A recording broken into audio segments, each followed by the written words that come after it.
be seated. Good morning. Morning. Good morning. Your Honor, may we have our client brought out, please? Absolutely. Thank you.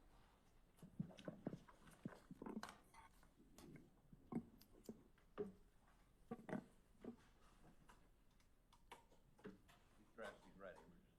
Okay, good. Let me tell everybody else, good morning. Welcome to Lexington County and to the Lexington County Courthouse. As soon as we get Mr. Murdaugh brought out, we'll get started. Mr. Waters, how are you? Judge, how are you today? I'm good.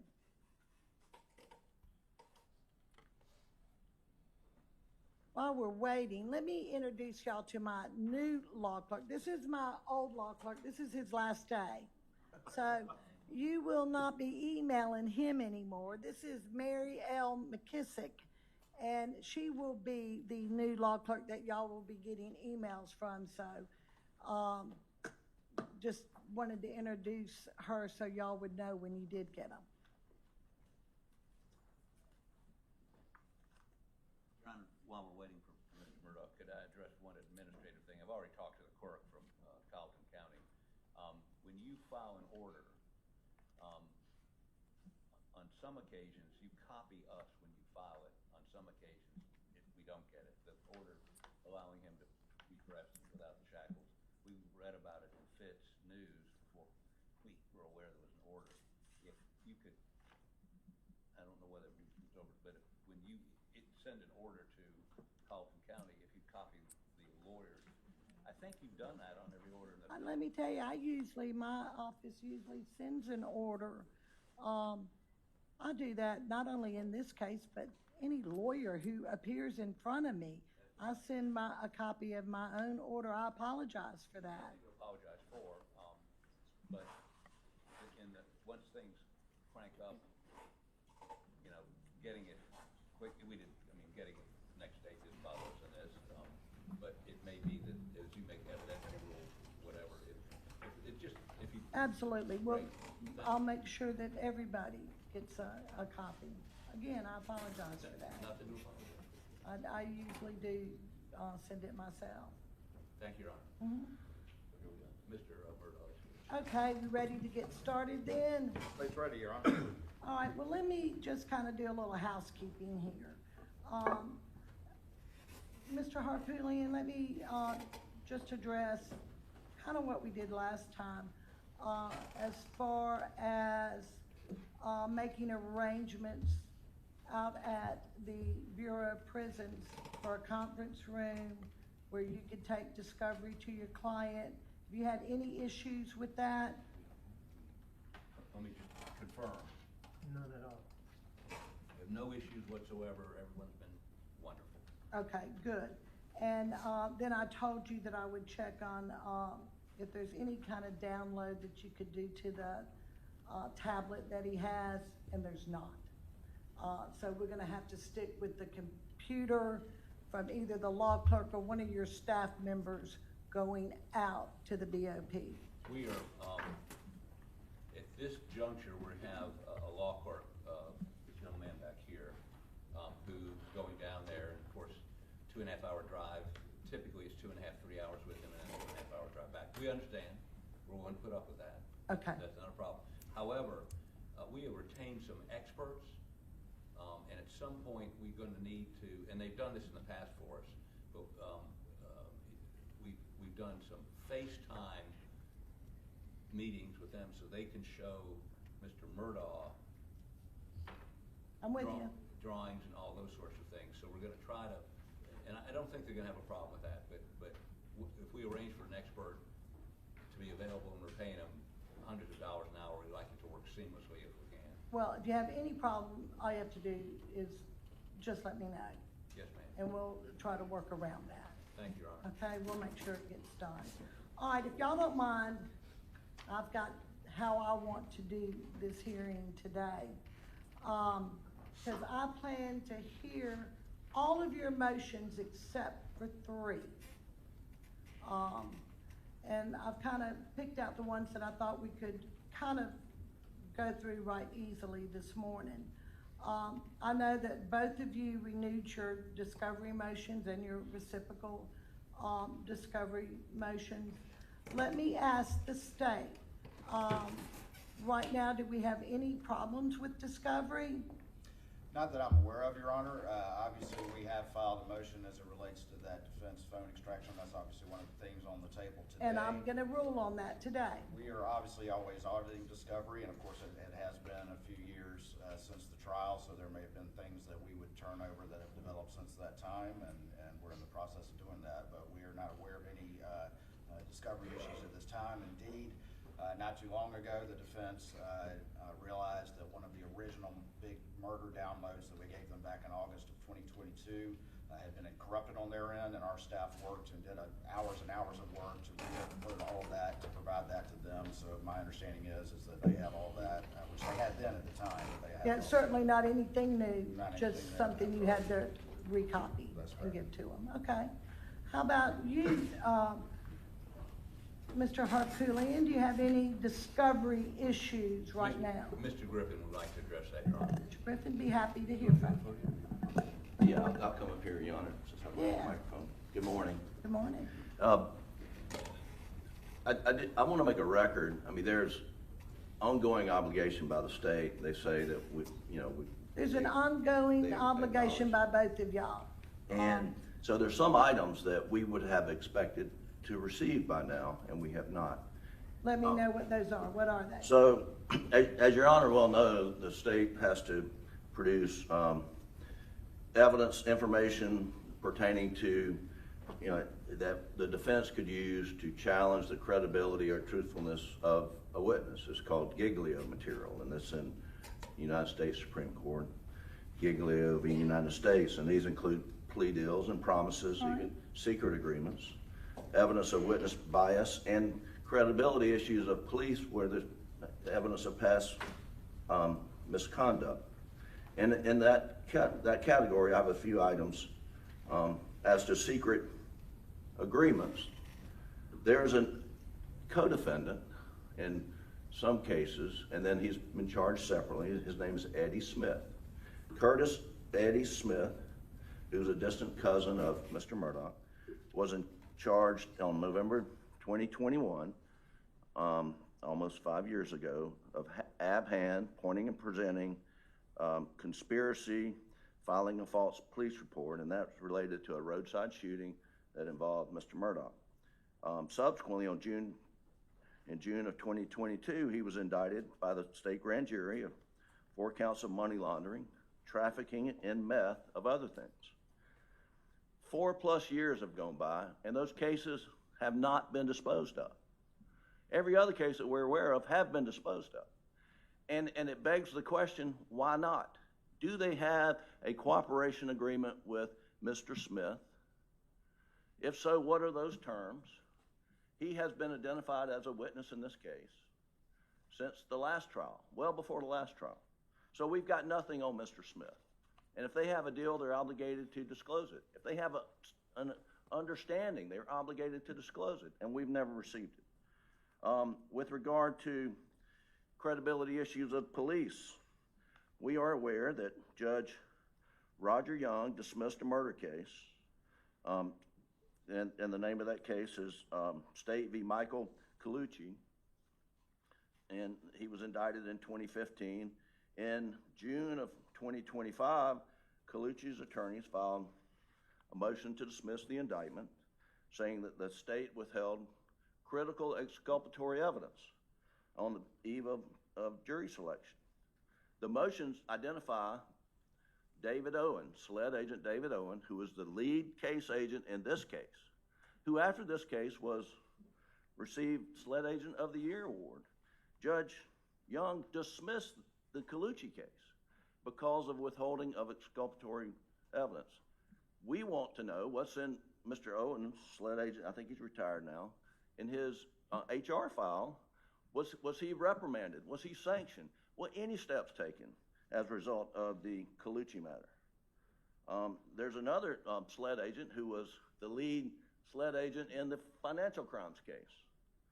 Well, right now, we assume he's going to be a witness. He retired from or resigned from SLED. We don't know exactly under what circumstances, but then he went to work for the Charleston County Sheriff's Department. On June 8th, 2026, Captain Ryan Kelly was terminated from his position, according to the Sheriff's Department, for violating, for conduct unbecoming, harassment, improper procedures. And so that would be information. We don't have subpoena power unless we subpoena them to a hearing. They have control and can request this. We don't have it, and we would like it. And so, Your Honor, that's some Giglio material.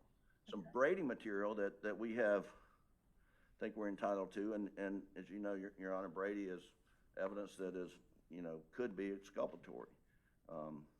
We have learned through reporting from Fitz News that there was a recent murder, we believe, in Allendale County. What has come out of that investigation and what has been leaked to the press is that Murdaugh murder weapons were connected to the Allendale County murder. Now, how could that be? And so we would like to know, were Murdaugh murder weapons connected to this Allendale murder? Now, if Your Honor will get into this, you'll learn that the SLED agent ballistic forensic lab did an analysis of just the shell casings on the 300 blackout that was used to murder Maggie Murdaugh. And the ballistics expert testified that the extraction marks on those shell casings found at the murder scene matched extraction marks found on shell casings around the Moselle home and at a shooting range. And their analysis was, in his opinion, it was the same gun that injected the shell casings of the 300 blackout at the house, at the driving range, and at the murder scene. Which leads us to, we don't know if it was the same murder weapon in Allendale, but if they did an analysis of the shell casings in the Allendale murder case, and they're saying it matches the shell casings for the Murdaugh murders, either their test is bad or someone's out there using the gun to murder other people. And so we would like that information. And then there's, generally, we are aware that SLED has received tips, because we've received tips. We've not been provided any information about tips of whether it's reliable or not, identifying anyone else other than Alec Murdaugh participating in the murders. We've not received any information. Have they found the murder weapons? Have they found the murder weapons since the last trial? And there's related information underlying all of those. And so we don't think the state is taking their obligations seriously enough to find out what Brady materials out there has been developed and what Giglio material out there has been developed. And this is what we are aware of today, but we don't have the benefit, and we don't have the ability to contact law enforcement and get this information. So those are our concerns. Okay. Mr. Waters, let me hear from you on the Giglio. Yes, ma'am. First of all, I want to say we take our obligations very seriously. I know you do. And have never had a problem. This is the first they've raised these specific issues. They could have given me a call, and if I ever discovered anything of importance, they're the first people that I call, and that's always been our practice. As to Giglio, as to Eddie Smith, they, of course, there is no cooperation agreement. I don't have any secret agreements. If I had any agreement with the individual, I would disclose that to him. They have all the witness statements. They have the state grand jury testimony. They've had every bit of information that we have on, and every bit of discovery that we have on Eddie Smith. And there are no secret agreements. And if I do ever engage in agreement with any witness, I will disclose that immediately to the defense. I understand that obligation very well. Right. As to... And those cases are still pending. That's correct. Yes, yes, Okay. ma'am, Your Honor. As to Colucci and Kelly, we are all aware of our Giglio obligations. And as far as the Colucci matter, The judge, as I understand it, I wasn't involved in that matter, but ultimately dismissed that indictment just without prejudice, just to allow some additional information to be presented back to the grand jury that the individual said that he forgot. But there was no finding that he misrepresented anything. I have made inquiry, and I am not aware in any HR file of a finding of dishonesty or anything like that that would ultimately trigger Giglio. I have made those inquiries and I will renew those inquiries, and if anything is applicable there, I will immediately provide that to the defense, as we do every law enforcement witness in the case. The same thing with the termination of Ryan Kelly from Charleston. My understanding is SLED agent.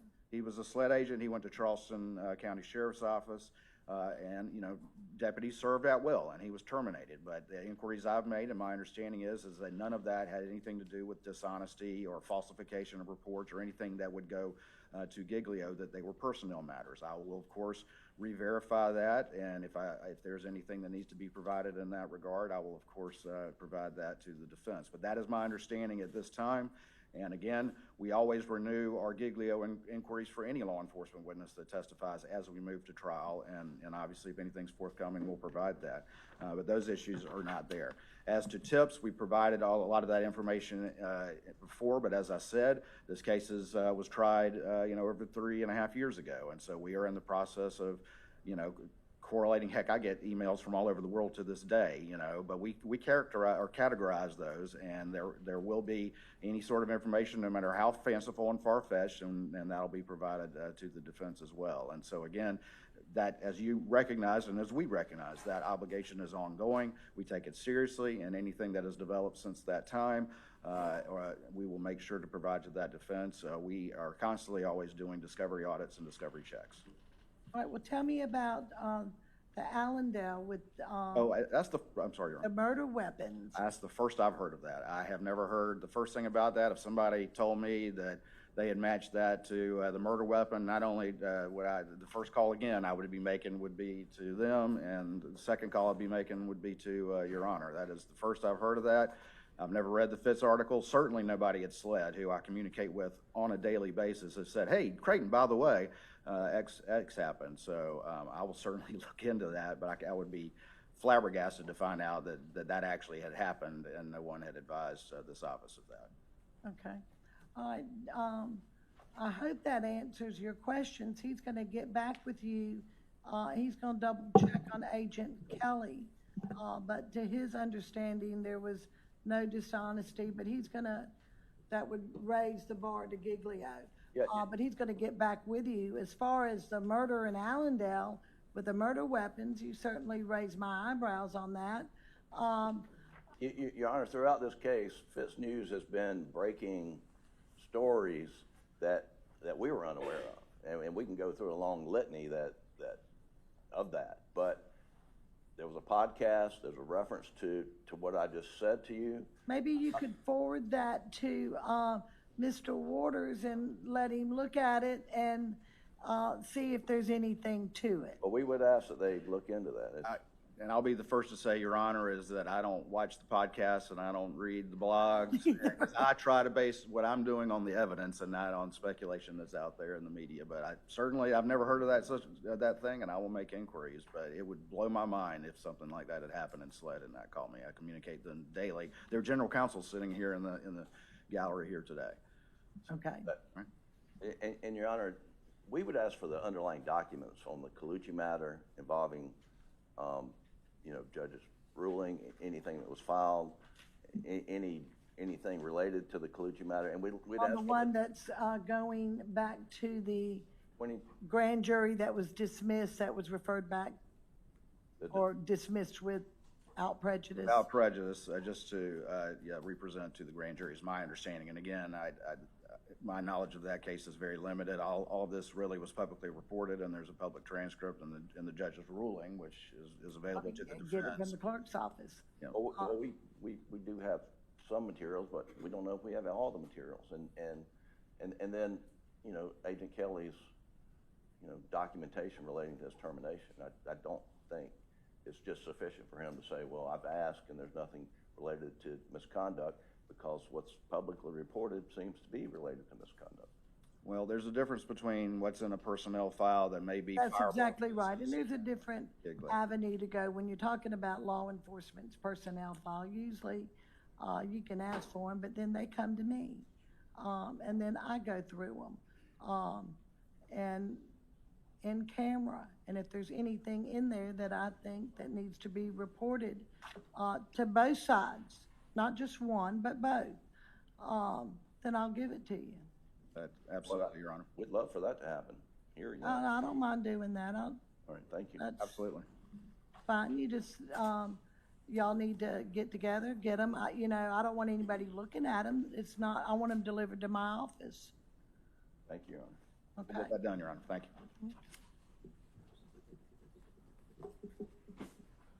All right, next, Mr. Harpootlian. I think this motion should be moot. I heard Judge Gergel dismissed, without prejudice, and I think you have it on appeal, to modify the protective order for your federal case. Are you gonna withdraw this and maybe refile it later after the appeal? Yes, Your Honor. That's what, We filed it before Judge Gergel precipitously dismissed the case. perfect. I figured that made this motion moot, and I could get rid of it. If you need to refile it, please feel free to do so Once after the Fourth Circuit appellate. sends it back, we'll be doing that. Okay. Then my next motion was the state sent me a proposed order for an amended protective order. This is by consent because I received your email, Mr. Harpootlian, that you consent. Mr. Waters, what I want to make sure is because, this is a new case. That means there's new filings. And in your motion for this proposed protective order, you listed a bunch of stuff. Is that included in all of this, or was that just a history, Exhibit B, that you gave me? Yes, the Exhibit B just was for, this is a new case, but I just wanted to provide the court the sort of the historical development of the protective orders and sealing orders in this case. So While we're signing it, why I'm signing it, and y'all are agreeing to it. Is that yes, right? ma'am. It was just for the court's information as to how things started, how they progressed through the first trial, and how they now set up for Your Honor. Okay, well, if you both agree, I'm gonna tell you, I'm going to sign it. I also took the liberty of putting a consent for both of you to sign. If y'all sign that, I'll have the clerk file it and take it back, to Colleton today. Want us to do it right now, Your Honor? Maybe we approach? And I'm gonna give it to the clerk, and that one's done.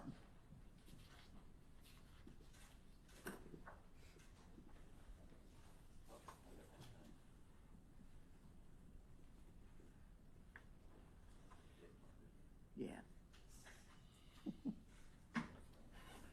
Thank you. Thank you, Your Honor. All right, now, the next motion that I wanted to hear, Mr. Harpootlian, I did not get a response from you, but this is for the voir dire.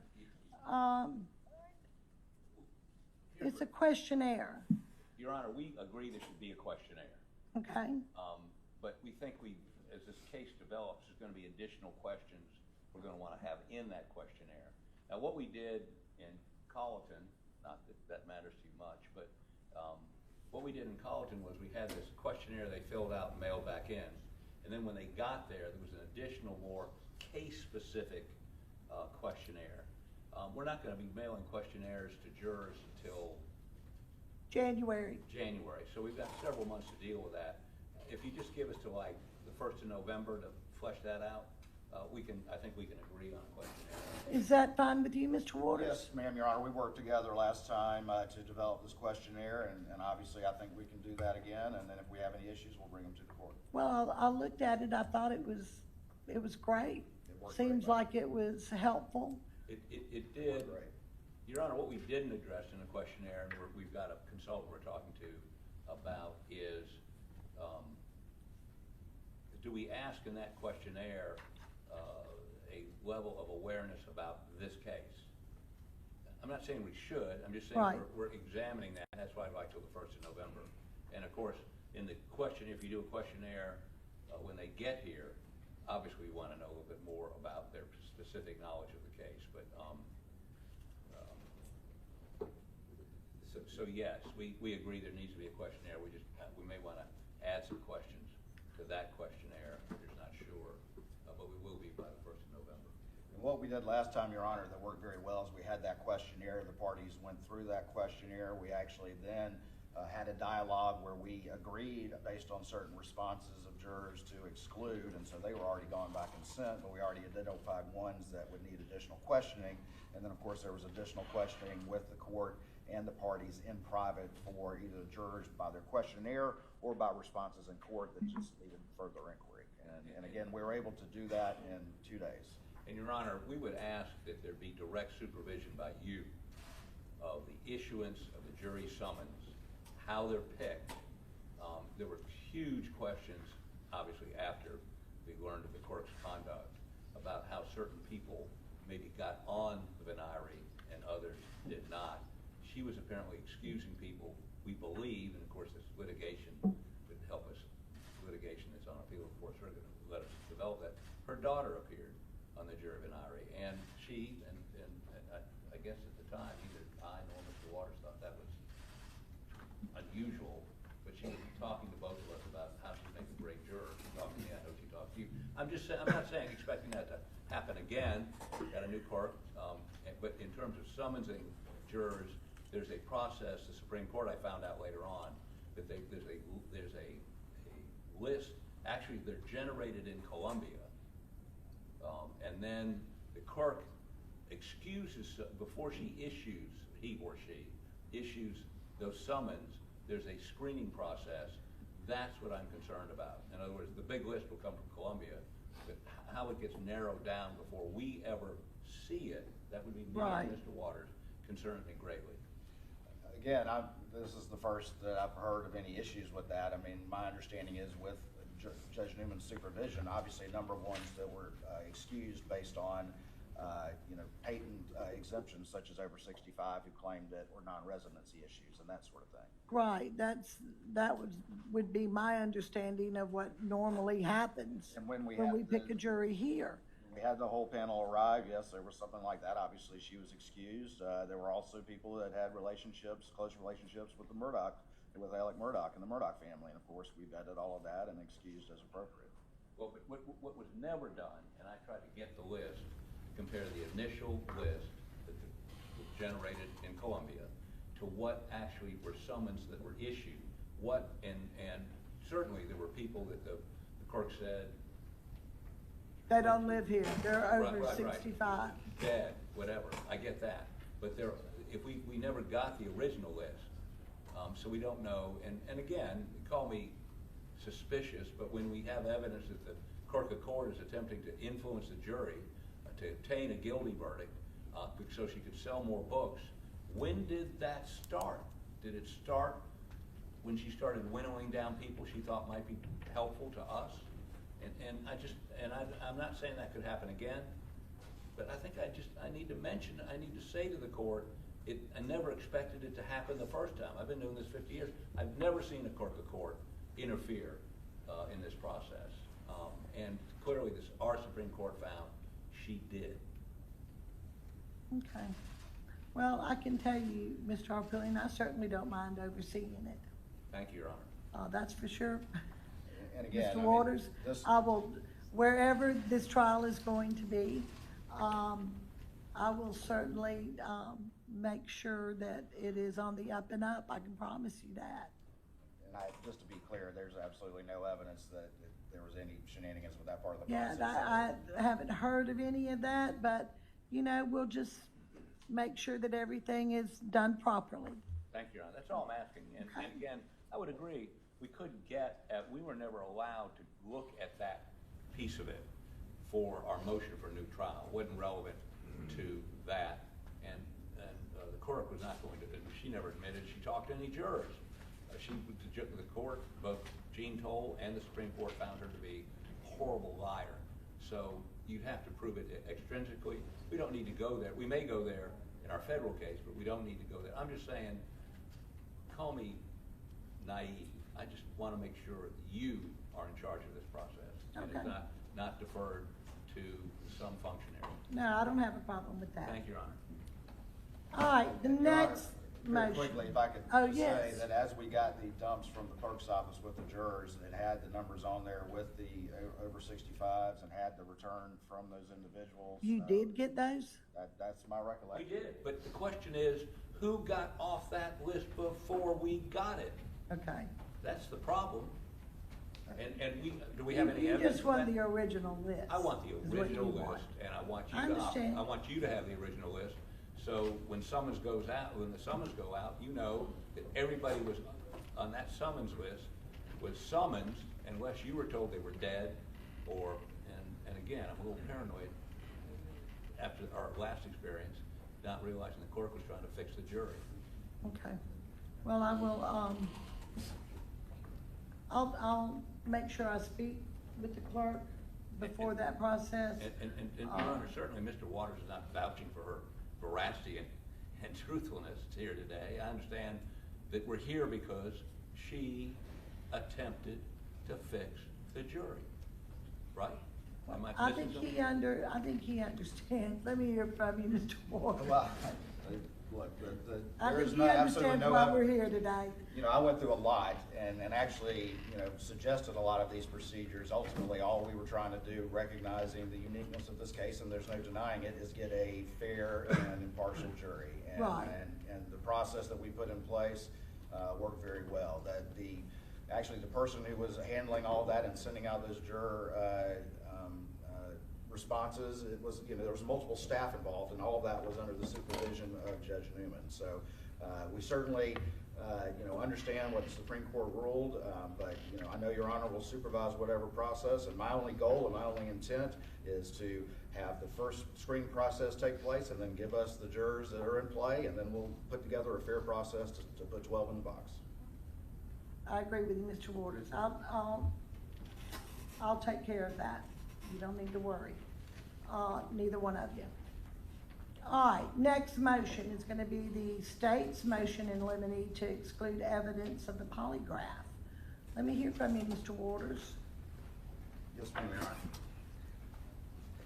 Your Honor, this was just a prophylactic motion in limine that we filed prior to the first trial. And again, the case law is cited in there. I'm happy to detail it for Your Honor, but obviously the case law is very clear in South Carolina that polygraphs are a no-no, and that's because while they may be an investigative tool, the reliability of them is questionable. And of course, even the U.S. Department of Justice manual notes that it's not a lie detector. What it does is record physical responses that in the subjective opinion of the examiner may indicate deception, but that deception may or may not be related to concerns of guilt or innocence. And that's why the courts have always rejected those, in addition to the fact that they go to the heart of why we have courts and why we have juries, and that's of course for the ultimate determination of the truth of the matter. And so obviously from the state's perspective, if ever there's a polygraph issue or there's an interview that occurred after polygraph, we are rock solid to make sure that that witness and that officer or whatever does not say the P word out loud. And that's just been the general rule. And and this is the way I do things, just like we did the financial evidence last time. We laid all our cards on the table, did a long, extensive hearing. There was no gotcha moments or anything like that, and we just asked for the same thing, that there be, just sort of an in-camera ruling and an instruction that the polygraph word is not to be mentioned because, again, it can be hard to unring the bell. That's right. Let me hear from you, Mr. Harpootlian or Mr. Griffin. Please, Court, Your Honor. Sure. So, generally, Mr. Waters is correct. But, and let me point out to the court, and I'll hand up a copy of the case. It's the state versus Henry Eastwood, which, It's the Eastwood case, is that what you said? I'm sorry? It's the Eastwood? It's the Eastwood case. I got a copy of it. Go ahead. No, I've got a copy of it. So, as you know, if you've got a copy of it, the Supreme Court said there's not an absolute ban. There are circumstances under which a polygraph could be used. Again, it is not a lie detector, but the question is, if somebody was confronted with the fact that they failed a polygraph, did they give it? In this case, did they give it a confession? The Eastwood case, it was a confession gotten. In this case, and we want to argue this more fully, depending on whether or not this witness is called,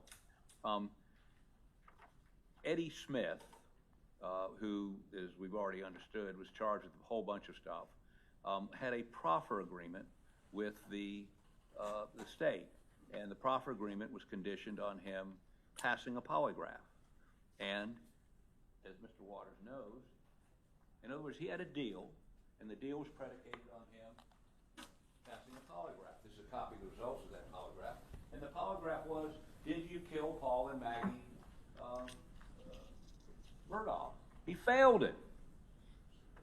And so they, relying on that, canceled his proffer agreement. Now, I'm not saying necessarily that's admissible on cross, but I am saying that it's an issue, not now, but much closer to trial, that we need to be able to litigate. And there may be others. We're going back through. I will tell you, Mr. Murdaugh passed a polygraph, flying colors. So, the same polygrapher. So, it may play a role in this trial. I'm not willing to concede that not under any circumstances can a polygraph ever be used. I'm just giving you this example of Eddie Smith failing the polygraph and them relying on it to cancel his deal. Now, that's what our understanding is from the limited documents. They never called Eddie Smith in the first trial, which we were shocked by. But should they call him in the second trial, we may want to go into this. So I would ask you not to issue an order prohibiting any mention of polygraph with this guarantee. We would not mention polygraph in a courtroom with a jury until given permission by Your Honor to do so. All right, well, let me tell you, anything else from the, Mr. Waters? Well, Your Honor, just to correct one thing, there's never been any sort of deal with Eddie Smith. A proffer is not a deal. It says in big bold letters, this is not a cooperation agreement. It's only, essentially a first aid provision. Again, polygraphs can be an investigative tool, but I never base decisions on them. And frankly, in my experience, I found them to be wrong, or for people to indicate DI for other emotional reasons than them to be accurate. This is why they're not ever relied upon in court. The case that they cite is a completely different issue where in that particular instance, the defendant wanted to bring up the fact that he had been given a polygraph and was told by the examiners he was lying as part of his defense in presenting an expert on false confession. And that is nothing that we have in this particular case whatsoever. And in fact, if you look at the cases that we cite in the memo, Your Honor, a prime example of what the Supreme Court has ruled was there was one situation, and give me 1 second, I'll find the case. That would be State v. Counsel, which is the seminal case on that. And in that particular case, there was another witness who took a polygraph on, were you present, were you involved, and DI was shown, deception indicated was shown. And of course, the court said that because a polygraph cannot reliably show truth, it's of no assisting to the jury because it doesn't show anything. So that's a vastly different situation, more akin to what we have here, where the Supreme Court has already said no, than the situation in the Eastwood case, where that false confession and this aspect of it was crucial to that expert's opinion. Okay, thank you. Very, very briefly. There was a proffer agreement. In the proffer is, you're going to tell us stuff, and if you pass the polygraph, we can go to the next step, which would be perhaps giving him something for his testimony. They were using it as a screening device, no question about it. But he failed the polygraph, so he didn't get the deal. He's right, he doesn't have a deal as far as we know. And the reason he doesn't have a deal is he failed the polygraph. Now, whether we get to talk to a jury about that 9 months from now is an issue altogether different. But all I'm saying is we would ask you not to issue an order blanket order prohibiting the mention of polygraph, although I will concede I would not do that without having pretrial, the in-camera hearing of some sort and getting clearance from you. Well, that's going to be my ruling, Mr. Harpootlian. I'm going to rule that the results of a polygraph examination are not admissible, as well as the defendant's willingness or refusal to submit to a polygraph.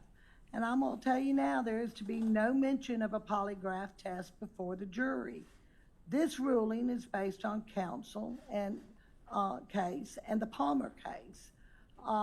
Should the defense seek to introduce any evidence or testimony or reference concerning a polygraph examination, you must notify the court and obtain a ruling outside of the presence of the jury, or risk this case being a mistrial. You understand? Well, I think, Your Honor, you probably shouldn't threaten mistrial. You should threaten contempt. Contempt. There you Yeah, you don't want me to hold you in contempt, Mr. go. Well, I don't want you to Harpootlian. mistry the case. And I might mistry it if you start screaming polygraph. So without letting me know beforehand. You understand? I want to make sure everybody's on the same page. I got it. I think I suggested it. I agree with you. I Okay. just wanted you to know there are circumstances, and that's one where we may seek to do that. We're not going to do it without getting your approval, and Perfect. that may come up in the context of his testimony. He may say something that. I mean, you never know what happens at trial. Right. I'm just telling you, right now, I'm telling you, a polygraph is not admissible. If you're going to bring it up, you need to let me know first, and then we'll have an in-camera hearing. Thank you, Your Honor. Any objection, Mr. Waters? None at all, Your Honor. All right, then let's move on to the next motion. The next is the state's motion in limine to allow the state's use of the defendant's prior testimony in retrial. Let me hear from you, Mr. Waters. I've done a lot of research on your motion. Yes, ma'am, Your Honor. Obviously, at the first trial, Mr. Murdaugh, who of course had given multiple statements to the police, in which he said he had never been down at the kennels. He had told all his law partners, all his friends, all his family that he had never been down at the kennels either. And obviously, during the state's case in chief, we presented witness after witness who knew him very, very well, saying 100% that's his voice on the kennel video, which again was taken at the scene with the victims and according to the timeline, just moments before they died. And so he ultimately, with the full waiver with Judge Newman, said, I'm going to testify and I want to testify. And of course, right out of the gate, the first series of questions asked by Mr. Griffin on direct examination was an explanation of why did you lie about being down at the kennels. It was the most important issue in the case at that point. Obviously, as a general rule, under Harrison, a defendant's testimony at a former trial is admissible, and I'll get to the statute in a second. And then I'll also, of course, under Rule 804A1, it would be admissible, of course, based on unavailability, assuming that he would refuse to or exercise his Fifth Amendment right at a second trial. The issue, of course, boils down to the statute. And of course, the statute says that the testimony of a defendant in a criminal case shall not be afterwards used against the defendant in any other criminal case except upon an indictment for perjury. And of course, our position in that is that this is the same criminal case. This is not an other criminal case. It's the same indictment. It's the same allegations. It's the same case that we are doing. There's no question that we are starting the evidentiary presentation again from new, but that doesn't change the fact in the plain language of the statute that this is the same criminal case. And we cite That's the critical distinction for the statute. Either you're in the same case or you're not. I agree, and we cite Tucker for that proposition. Now, I do agree that Tucker's a little different. It was a death penalty bifurcated case, and that the guilt phase was affirmed and the sentencing phase was reversed, but the court clearly said there that during the resentencing phase that prior testimony was admissible because it was the same case. Now, the defense obviously argues that because of the Supreme Court's guidance on the financial issues, that ultimately his decision to testify is somehow impelled by that, and we would respond to that in two ways. Number one is the first thing is very clear that the most important reason for him, quote, "I want to testify," is that he had to explain that kennel video, which again was the most important issue for the defendant to testify. Secondly, as we look at the opinion, and obviously I know you've deferred on the motive evidence, and we'll get to that at a later time, of course. But the Supreme Court, while saying that perhaps the trial court let the state go too far with that evidence, the court did say that the court appropriately ruled the evidence admissible under 404 and did appropriately admit at least some of that evidence. So ultimately, depending on how Your Honor rules on that motive evidence, admission of any prior testimony, should the state decide to do so, could be very much tailored to whatever the appropriate parameters are based on this court's ruling as to the extent of that testimony. Right, I think it would go along with what financial crimes are allowed in at the time of trial. Absolutely, absolutely, and the state certainly understands that and is willing to do that. And then even aside from that issue, clearly whether it's impeachment of this defendant should he testify again, or if the defense were to present a new theory through evidence that would be refuted by this testimony, I think that the law is very clear that then it could be used for impeachment to sort of, if they change tack, then it would be fair game regardless of the issue of the statute. Okay. Who's going to argue that? Mr. Barber will address. Mr. Barber, come join us. Good morning, Your Honor. Good morning. Of course, we oppose this motion on two grounds, a statutory ground and a constitutional ground. And I would like to address the statutory one first on the generally accepted principle that if a constitutional issue could be avoided, that you should rest on statutory grounds. And the statute here is 1911-50, which, as Mr. Waters said, prohibits using his testimony in another criminal case. And so we're concerned on what is the same case versus another case. At 10:23 a.m. in this hearing, Mr. Waters, standing at this podium, said, quote, "This is a new case."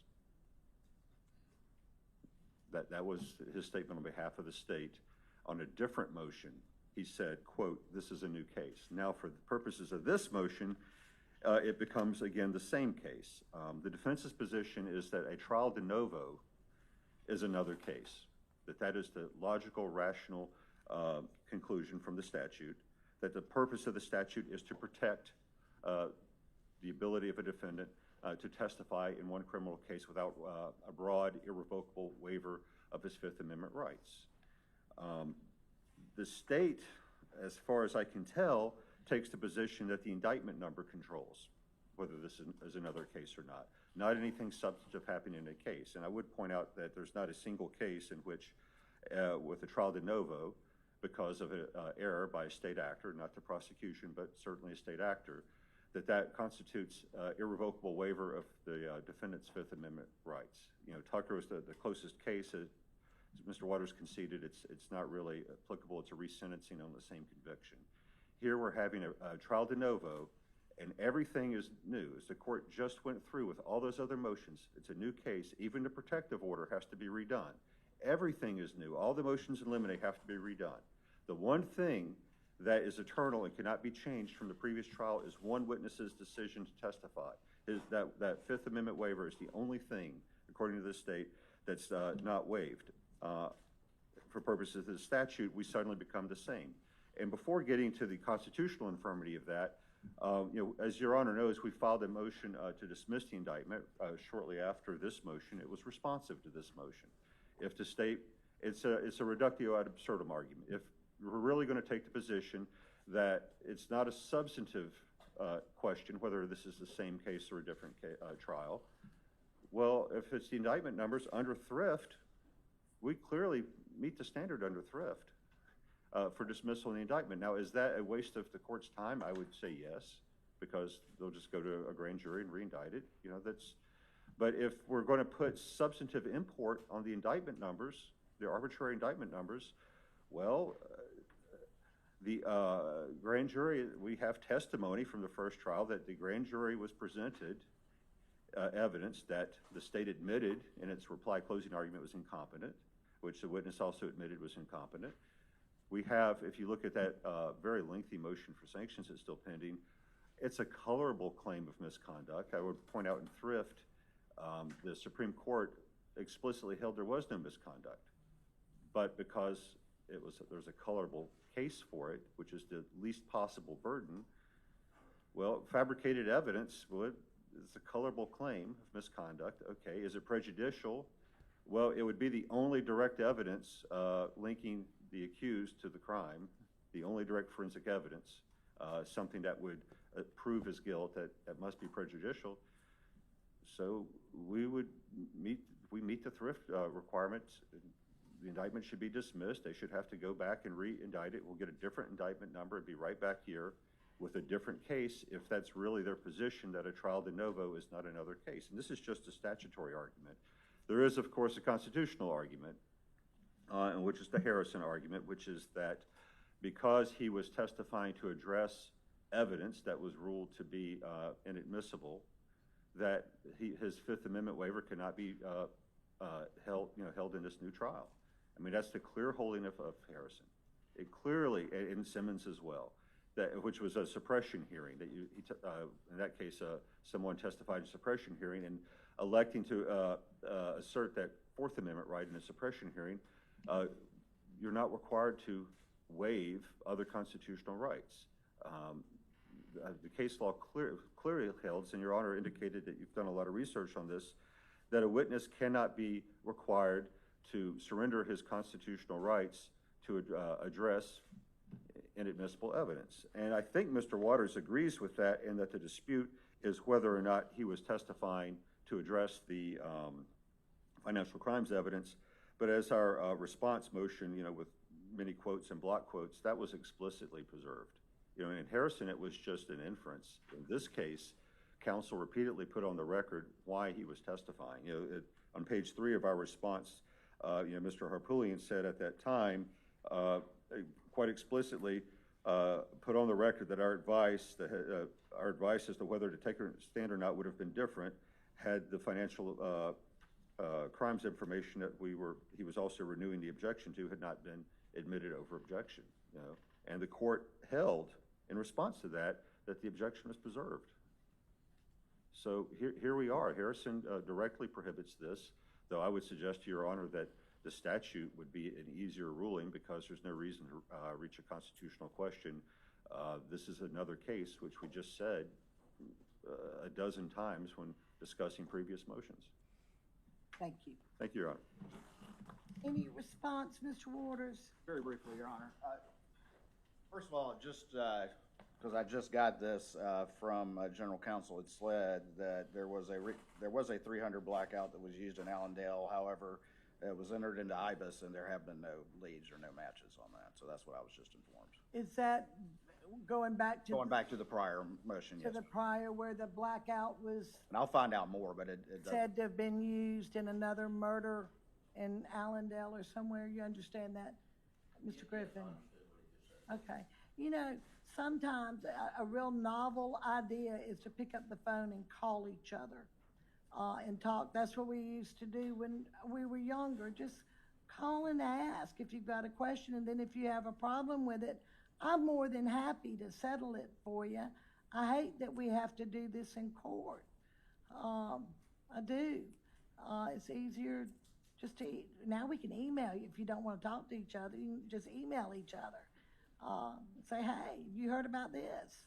I have never not taken a call from these gentlemen. Love talking to them. Yes, sir, Mr. Harpootlian. Loves talking to me. I did. He did. So maybe you ought to pick up the phone and call him. Maybe they need to start drug testing it.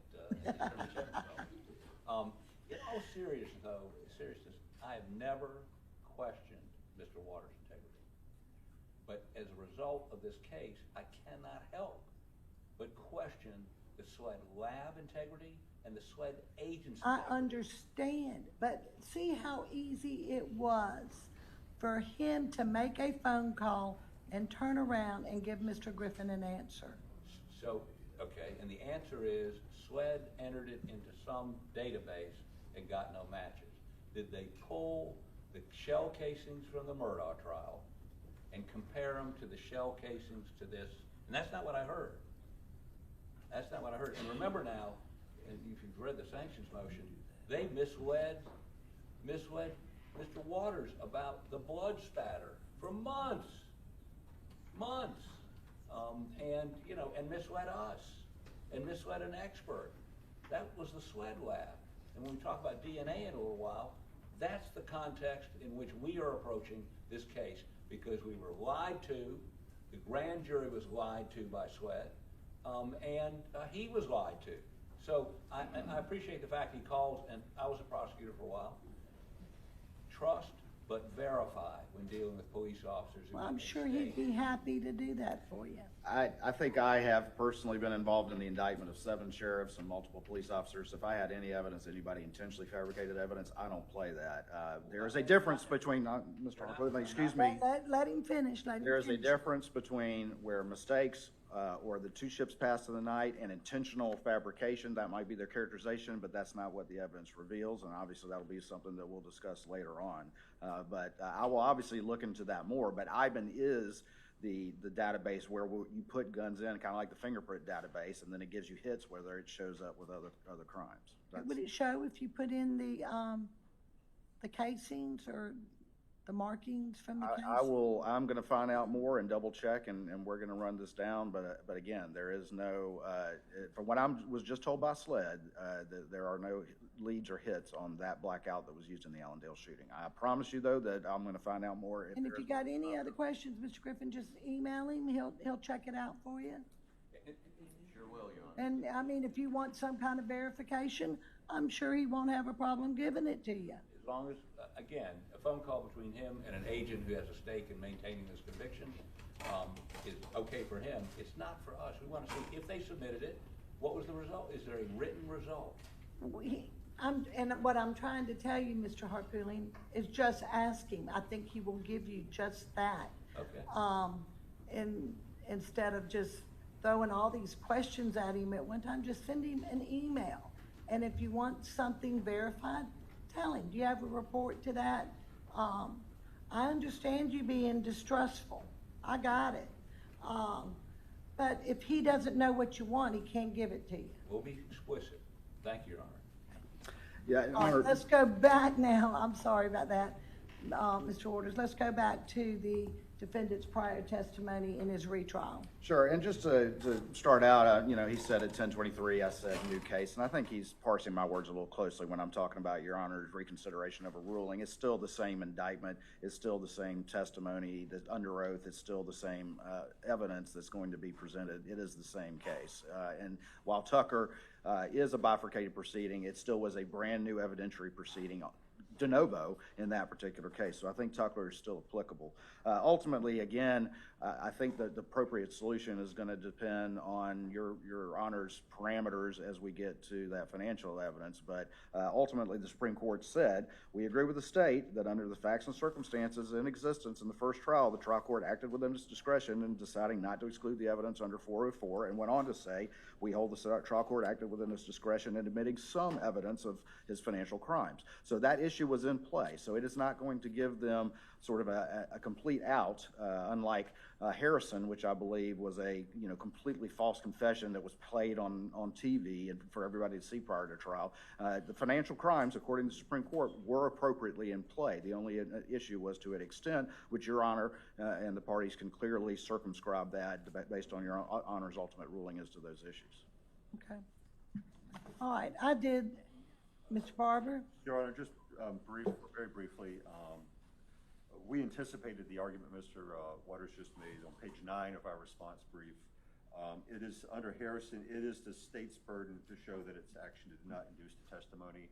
So this idea that you can parse out that they could have introduced some unknown quantum of financial evidence, we don't know exactly what would have been admissible or not, and maybe that quantum would have been admissible and therefore not triggered Harrison or Simmons.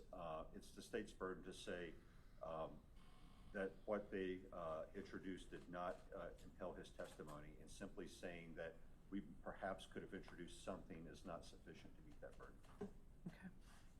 All right. Well, I've read the case law. I've read the statute in this case, and I think it's pretty clear. A criminal defendant's testimony from a first trial is admissible at a retrial in the same case, and that is from 1911-50. The testimony of a defendant in a criminal case shall not afterwards be used against the defendant in any other criminal case. That is, our Supreme Court interpreted 1911-50 narrowly, and it limited its protection to the use in a different criminal case, not the same case. So I believe that his testimony may come in under 804. I've got B1 or A1, I think it's B1, or for impeachment purposes. The court does not find the defendant's argument prevailing. I think you rely heavily on Harrison versus U.S., where the defendant was forced to testify as a result of the prosecution using illegally obtained confessions by the defendant. Here, the defense argues that the evidentiary decision of the trial judge to allow evidence of the financial crimes coerced the defendant into testifying. However, I went and looked at the ruling again from our Supreme Court. The court ruled that the evidence of the financial crimes in this case is admissible in the new trial, so long as it is probative to the murders. Accordingly, this is inherently different as an evidentiary issue versus illegal conduct. Now, with all that said, I don't know, Mr. Harpootlian or Mr. Barber, what the state intends to introduce as in their case in chief. I don't know what financial crimes are going to be allowed in and what's not going to be allowed in. If it's not allowed in, certainly that testimony related to it. It's all subject to rules of evidence. If it's not relevant, it's not in your case in chief, then that prior testimony is not coming in. Obviously, I think you agree with that. Yes, ma'am. But I do think, when you testify in a case, there's consequences. Testifying and not testifying, there's consequences. You don't get to tell your story, but then you're also at the peril of cross-examination, and it's sworn testimony. So I'm going to allow it in, subject to what is being testified to in the trial. Okay? Your Honor, for the record, we would respectfully Disagree? disagree. Are you going to issue a formal written order, or is that your ruling? That was going to be my ruling. Fine. And of course, we would renew it when it becomes relevant, but I just want to make sure we're not perceived to waive an objection to that. Sure, I'm not going to let you waive any objections. You can take objections to all my rulings at the end if you'd like, and we'll put it on. It'll be on the record. We'll revisit it again at trial. Thank you, Your Honor. Okay. All right.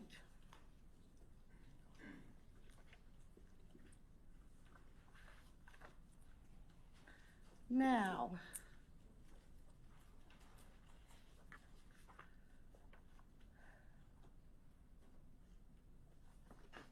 let me go to the state's motion as to the privilege review of the defendant's phone and the motion to compel defense to turn over the digital evidence.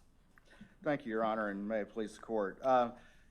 Just to kind of set the table a little bit, and I know we have done so in our motion, the night of the murders, Mr. Murdaugh, although he was referring to his phone saying, see, hey, I called Maggie, see, I went, at that time, the phone was not downloaded. It was not until 3 days later on June the 10th that that actually a 14th Circuit investigator, who's now a SLED agent, did an advanced logical download of that phone, of course. And so there was that. And then later on, after the side of the road happened, or I think it was maybe in August, excuse me, then his phone was seized again, and there was a download done by SLED at that point, okay? Obviously, he's a lawyer, and like any case where we have a phone, but particularly one where there's a lawyer involved, we had in both instances, the first one was done prior to the Attorney General's direct involvement, but there was a privilege review done in order to protect the rights of the defendant, right? And so ultimately, the investigators only and the prosecutors only received the redacted parts of that phone, whereas the defense always got the unredacted copies with everything on it. Right. Same thing happened with the SLED download. It was privilege reviewed by a taint team at SLED, and then the investigators and prosecutors only got the redacted portion, of which thousands of messages were excluded. The defense got the unredacted portions as well. So the first part of this motion is, and I believe they consent, so I'm not going to talk too long about that, is that since that time, of course, there's been a number of developments, and we painted a broad brush because, frankly, Your Honor, the last thing in the world I want to do is to become privy to some communication I'm not supposed to. In fact, we go through great lengths to ensure that doesn't happen. But we've since had, I think, 12 attorney-client privilege waivers from former clients of his. He, of course, has pled guilty to conspiracy with another lawyer and a banker. And so those things, I think, would require a reassessment of that privilege because of either attorney-client fraud or these waivers. And so we propose to do that with the taint team. And then we also propose, and I think they agree to this, that we would identify new communications to be released to the prosecution and investigative team, but give them a chance to review those without us seeing them and make any sort of issue they want. And if there is an issue, we'll bring it to the court. Are these waivers, are they affidavits, or what are they? Or Yes, during the course of the financial investigation, many of the clients executed written waiver or attorney-client okay, privilege so there's a waivers. written waiver from these clients. That's correct. Yes, ma'am, Your Honor. Okay. Any objection to that being sent back to OGC and reevaluated? No, Your Honor, we don't object to the process that was described in Mr. Waters' motion, where the taint team would bring to our attention and the court's attention any potentially privileged stuff before the prosecution receives it. Okay. All right, the next part of this is that early on, of course, we were told that there was a defense extraction that had been done. We've now, since their response, they've said that it's a logical extraction as opposed to a full file extraction. The thing about phones is that they really represent a snapshot in time, right? They are, I hate to use the word breathing, but they're sort of living items where the evidence on them can change through manipulation of the phone and just how they operate from one day to the next. And so ultimately the defense had that extraction. We never asked for it at the prior trial. They, of course, never used it and didn't call the examiner who did that. And so we filed this motion to ask for it. I think, for the sake of right now, I think the defense has raised these constitutional objections while we have our arguments where we believe these things can be authenticated other ways and that there would not be an act of production Fifth Amendment violation. At this point in time, I'm going to state that I think a better solution might be, because under Rule 5, of course, their disclosure obligations require them to disclose those if they plan to use them in their case in chief at trial. The problem, that, as I see it, and why we ask for this, is that those things can't really be easily assessed, overnight, right? Because they are very large. And so what I would suggest and request of the court is that, and I understand that during trial things can change, but that there be, and ultimately a scheduling order whereby, at least as this issue, they can declare that intent, or at least give this information, if they're going to use it, to the state in a reasonable enough time prior to trial, so that we're not broken down with a jury on ice, so that we can assess a phone dump of 256 gig phone. All right, so you agree that they don't have to turn it over to you unless they're going to use it in their case in chief? I think, unless it's provided that it's not protected by attorney-client privilege. It's not protected under the Fifth Amendment. Well, I think what I'm saying is we raised arguments as to why the Fifth Amendment would not apply in this case, why attorney-client privilege and work product would not apply in this case. And again, we're not asking for the opinions of the examiner or the impressions of that. But what I am saying is at this point in time, given their consent on the privilege review, am not willing to, push us into this particular thorny issue at this time, as long as maybe we have a remedy that if they are going to use it, it is provided to us in sufficient You want time. notice. That's correct, yes, ma'am. I think that's a fair resolution. Any problem in giving him notice if you're planning on using anything from this phone in your case? No, Your Honor, we didn't use anything the first trial because the full extraction the state did less than a month later has that and more. So I don't anticipate that we would use it at all, frankly. We didn't. All right, well, I have no issue with giving notice if we change our mind. well, let me ask you this. I set the trial for April the 5th, and I intend to stick by it. How about, if you're gonna use anything, can you turn it over to him by March 1st? That'll give you like 30 days to have any rebuttal or expert witness or any objection to that? If Your Honor if this is only about the Chip Johnson cell phone extraction that we're talking about, if that's what's subject to that notice requirement, there's no objection. Thank you, Your Honor, that's absolutely acceptable. The only other thing I would just ask, and I'm sure they would do that anyway, is that as we work out these issues, that any extraction be preserved during the course. March 1st deadline. Okay, I March think 1st. that takes care of that issue, Your Honor. Perfect. But we're just going right through these.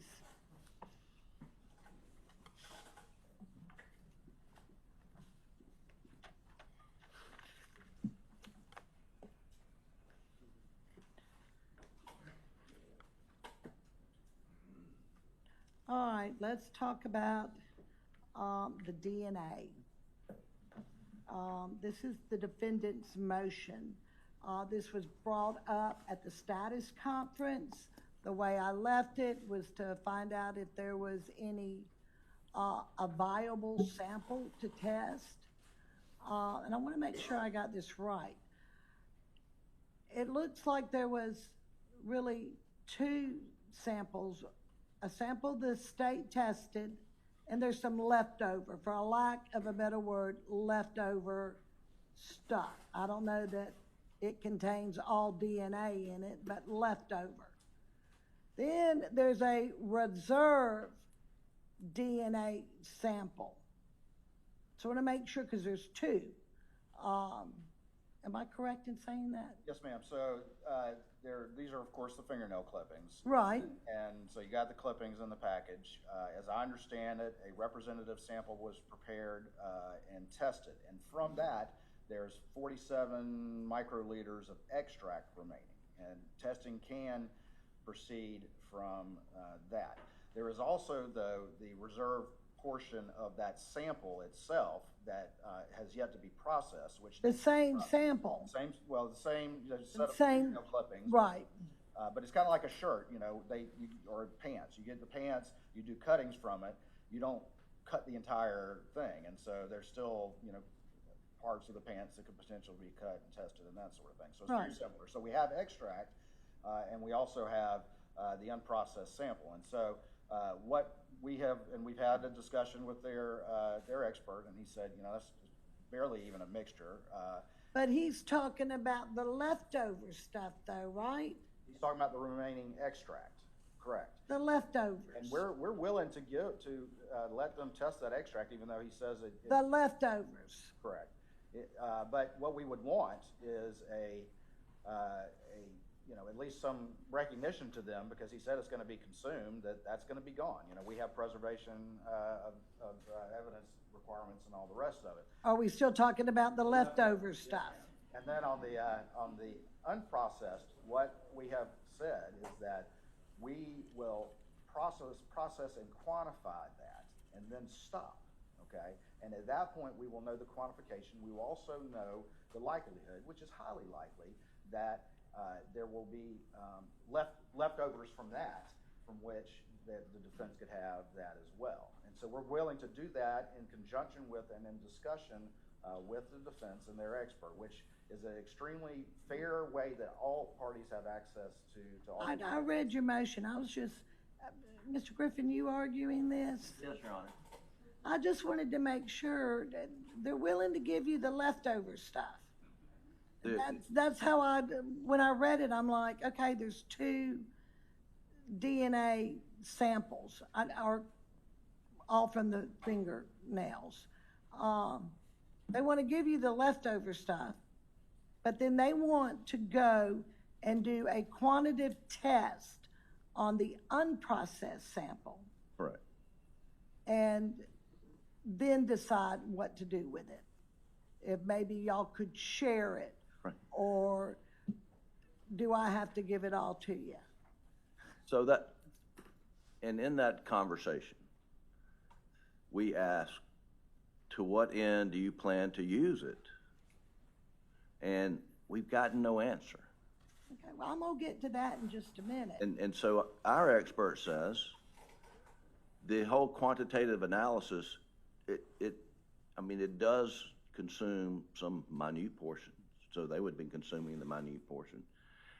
At Othram, they do the exact same thing. If they got, and to be clear, Othram has in the past, and I'm sure will in the future, they receive DNA samples from SLED. They're in chain of custody. They have routinely test. From our lab? Yes. So there is a way, because that's one of my questions too. And so, and they're to maintain a chain of custody. absolutely certified to do that. They do that with law enforcement around the country. And Your Honor, I just watched recently the Idaho murder documentary I on. watched it. But Othram is right there. I mean, they are the lab who does this, and it's that was going to be my next question to you. I mean, are they an accredited facility? 100%. I just can't be handing over DNA to somebody who's not accredited and they know what they're doing. And we were on the phone with him, and he says, we work with SLAD Lab, and they receive samples from them. They do that work. They do work, on behalf of cold cases around the country, and they do some work on behalf of the Innocence Project. And so they are certified, and there's been no dispute about that. And what Dr. Middleman says is, what's their scientific purpose for doing quantitative analysis? What are they going to do next? Because we'll do quantitative analysis, and we'll share that with them. And then we'll give everything back to them when we're done. And we're talking about the unprocessed. Both. We're talking about both. So there's, leftover extraction that was processed. Right. And we want to test that. And then we want to have the unprocessed and to do a quantitative analysis and then include that in the testing. I mean, and the question is, if you're doing STR analysis of the same DNA sample, why do you think anything different is going to happen? I mean, Well, let me ask you this. If Othram is willing to process it. Yeah, absolutely. Quantitative analysis and give it, before they do it, the next step. I mean, we'll do that, and we'll share it with them before we do anything further. Is there, can they do the other tests, the STR testing? I'm confident they do STR testing. They could do the STR and the SNP. And the SNP testing. Yes, they can.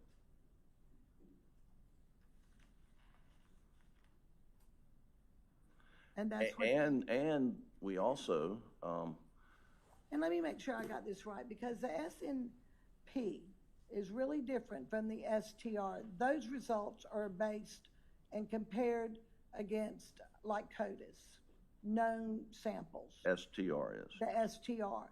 The SNP is a bigger, I want to say a bigger database, because it's genetic. So like all the people who 23andMe.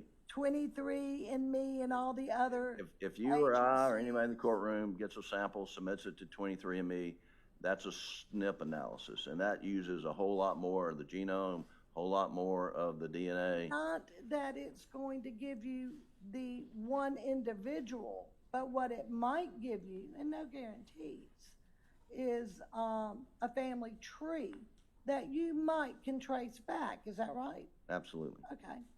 And in addition, what Othram can do, so we do know that this sample, this is male, the unknown male. So there's Y chromosome in that sample. Othram can test and analyze that Y chromosome, and depending on how much it is, they can go back to origin. Like, is it an Asian? Is it a white male? Is it, I mean, and they're able to do that. And so they have so much more capacity than the SLED lab. And it's expensive, and we're wasting time, and we want to pay for it, and we want to get on with it. Well, I already told you I'd let you pay for it. That's a given. That's going to happen. How long is it going to take them to do it? Well, we put in our supplemental memo that it would take 60 to 90 days. I mean, honestly, he says, we'll make it a priority. We can do it in 60 days. And I said, well, how about, don't say that. Let me say 90 days. But what we'd like to do is have it all at one time so we can do it all at one time. I understand that. But let me ask you this. What does your expert say about having something left over that they can give and share with the state?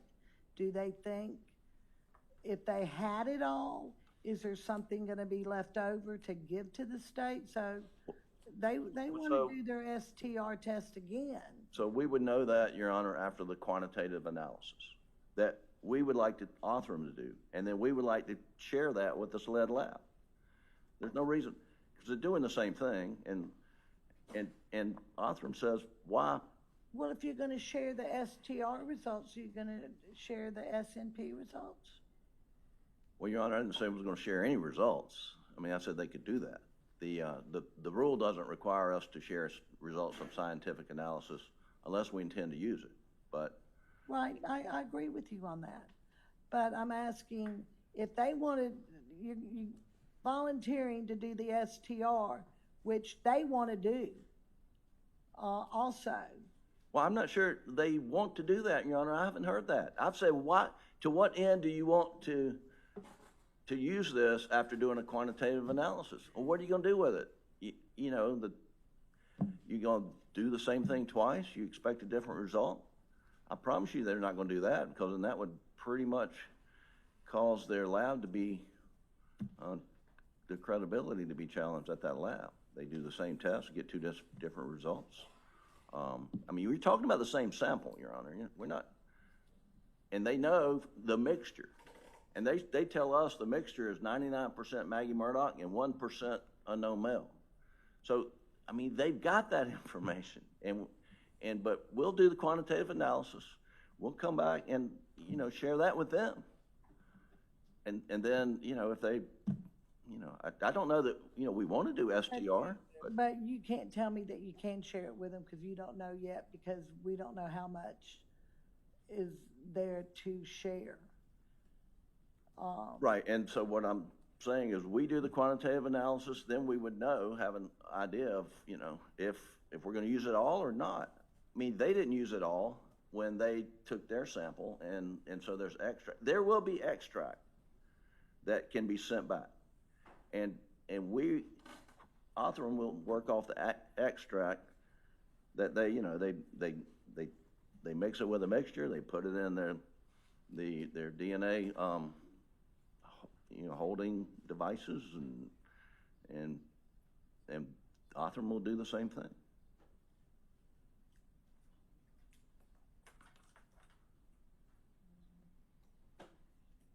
All right, let me hear from you, Mr. Waters.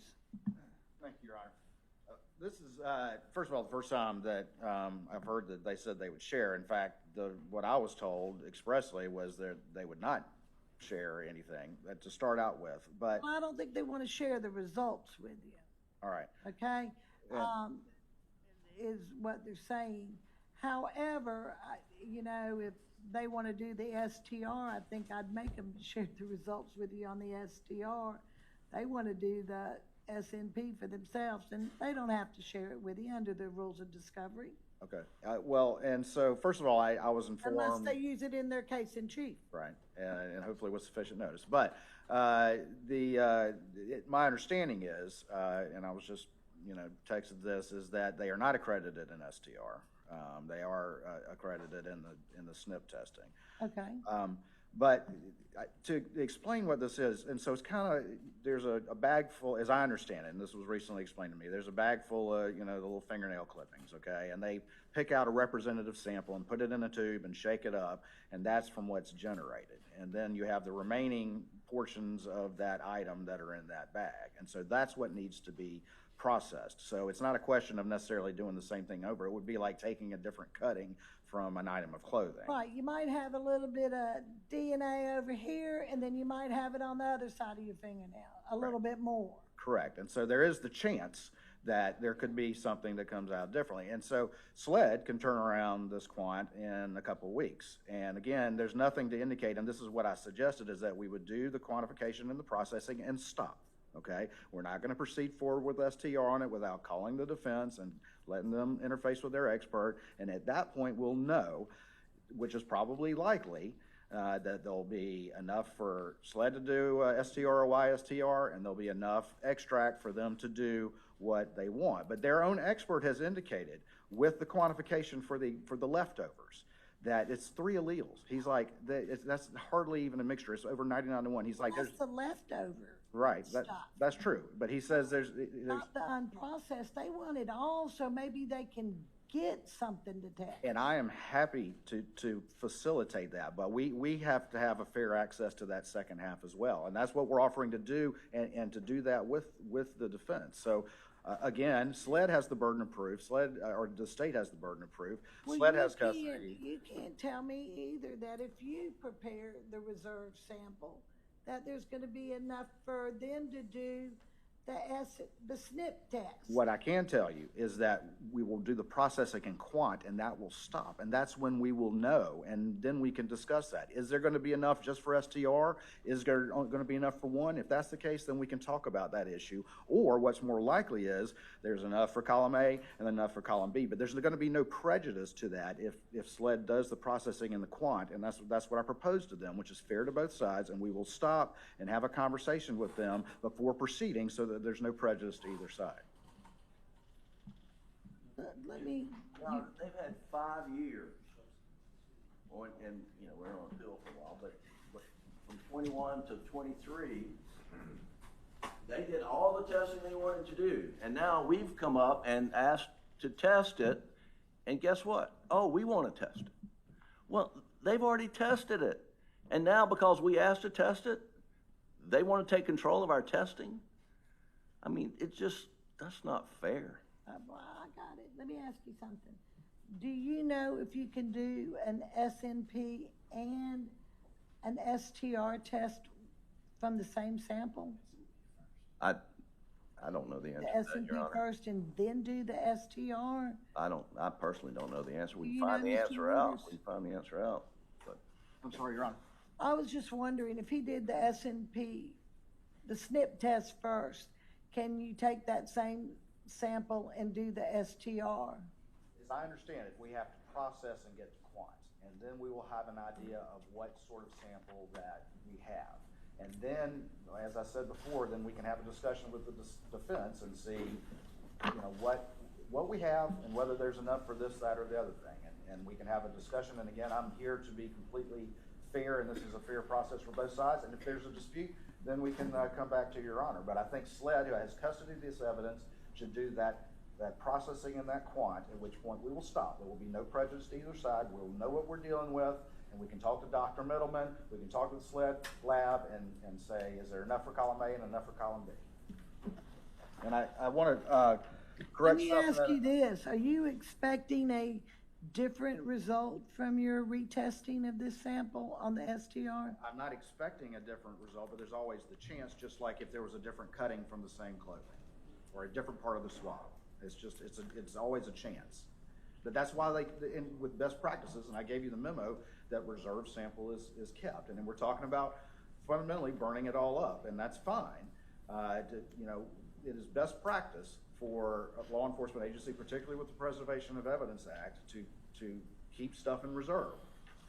But if we're gonna burn it, then it needs to be burned in a fashion that is fair to both sides. We can rush job this quantum processing. There'll be no prejudice to either side. Stop there, and I'll talk with the defense. And if again, Dr. Middleman already said with the 3 alleles and the leftovers that there's unlikely that he can do anything with that. But we'll have that conversation. We can do the quant analysis and share it with them, Your Honor. We can do the quant analysis.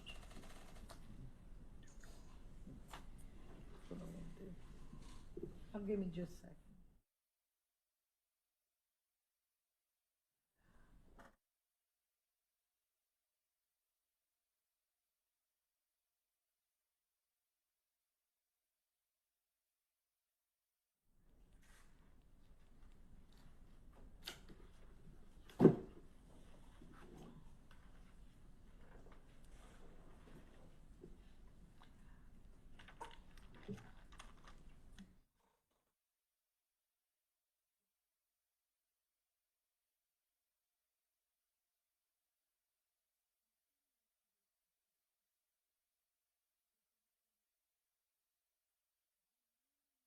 If Althram is accredited to do STR? He says they're not. I don't know the answer to that. And Your Honor, I would accept that they're not, but Okay. I need to correct. I think I said they're not accredited in either STR or STP. It's just STR. They're not accredited in, according to what I'm advised. Okay, that they're not. Yes, ma'am. but they are in SNP. Okay.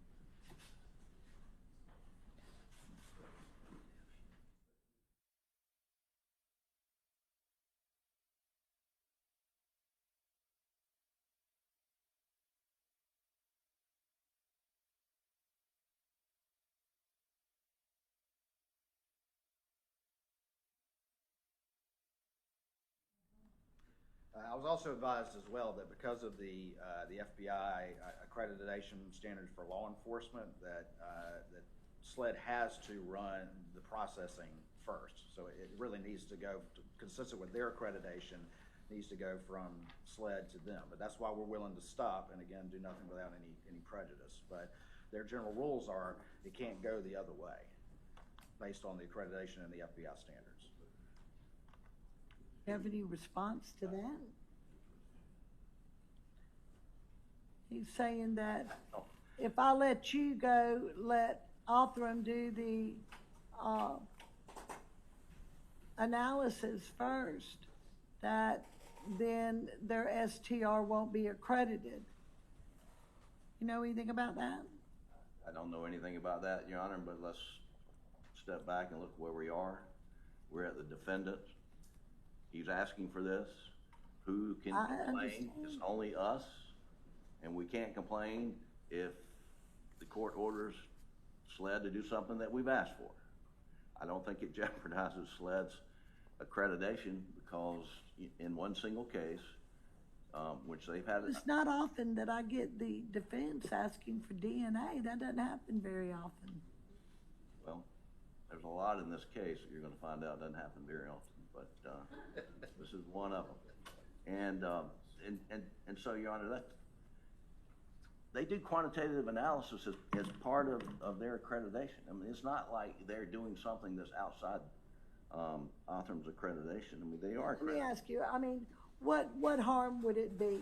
Because if I give you the leftovers, they've already done the quantitative analysis on it. Is that right? Give them the leftovers. If I give you the leftovers and let them do the quantitative analysis on that and then hand it over to you, so whatever left over, they did the quantitative analysis, you could give back to them and they can do their STR. What's wrong with that? That way they can keep their accreditation for their STR. I'm just trying, what if he gets a different result? And he wants to use it at trial? And I'm trying to make sure you get your SNAP test. And I'm gonna make sure that you get it. You know, from talking to Dr. Middleman, he says to me, what's the scientific purpose, or do they want to do this? What's their next step? If there's no next step, then there's a risk when you do quantitative analysis that it will get destroyed. And why take that risk? Now, first time I've ever heard him say, and you talk about we need to communicate, I've emailed him, we've had conversations about this, and I've said, what's the scientific basis? What do you plan to do with this once you do this thing and stop? And today, for the first time, he says STR analysis. I've not heard that before. But I thought I saw it in his motion. Did I not, Yeah. Mr. Waters? And also in an email to Mr. Griffin as well. well, I overlooked that too, but still. I can find it.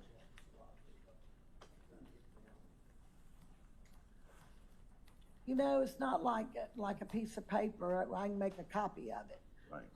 You know, and it's just such a little amount, and I'm trying to make sure.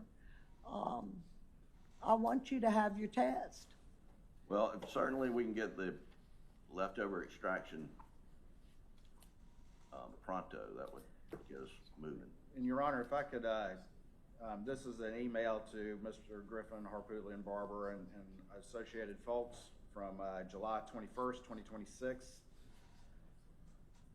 in which I stated, as we also discussed, I plan for SLED to process the reserve portion of the 70 and 71 samples where we can get quantification, at which point we would stop and consult with the defense on quantifications and the likelihood of remaining extract before proceeding with STR or YSTR.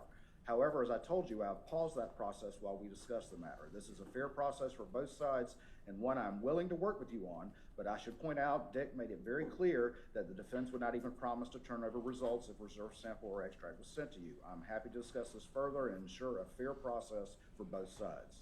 But you know, you would agree with me, Mr. Waters, that he doesn't have to turn it over to you unless he's going to use it in his case in chief. Well, I will say this, that if we're talking about, you know, that's why we need to process the reserve unprocessed sample, and then we can figure out and almost certainly there's going to be enough for column A and column B. But I'm willing to do that and stop and then have a conversation with them, and that's what I've offered. That's the fair result. It doesn't prejudice anyone. And of course, the quantification is going to, you know, determine how much material we have. And at that point, the scientists can analyze what is likely and what is reasonable. And I'm willing to involve them in that process. We just got to get to step one, and SLED can turn that around in just a couple weeks. And then I will stop and give them a call, and we'll hash it out. And I'm 100% willing to make sure that there's no prejudice to either the state or the defense. Your Honor, to respond to that email, we discussed it. You have to understand the context. Before we tried the last case, they indicated there was blood spatter on a t-shirt. We wanted to examine it. We wanted to have it tested. SLED violated every rule known to man and destroyed the t-shirt in the process of processing. Now, it turns out that they also, when they processed it, determined it wasn't human blood. We didn't find that out till very late. But the point is, we want Oprum, who is the gold standard, to do the quant piece. They want them to take that piece they've had for 5 years. Did they check it to make sure the first one was right 5 years ago? No. Now, when we have Oprum, oh, we better check that, so make sure we didn't screw this up. This is just a CYA. This has nothing to do with seeking justice. So I would say, let us have the unknown sample, hadn't been processed, let Oprum quantify it, let them, and if it's not going to result in them losing their certification, don't test it. They've taken 5 years and not tested it. Why should we run the risk of them screwing that up? That if we screw up the quantification, we accept that. If they screw it up, we don't have a sample. I understand.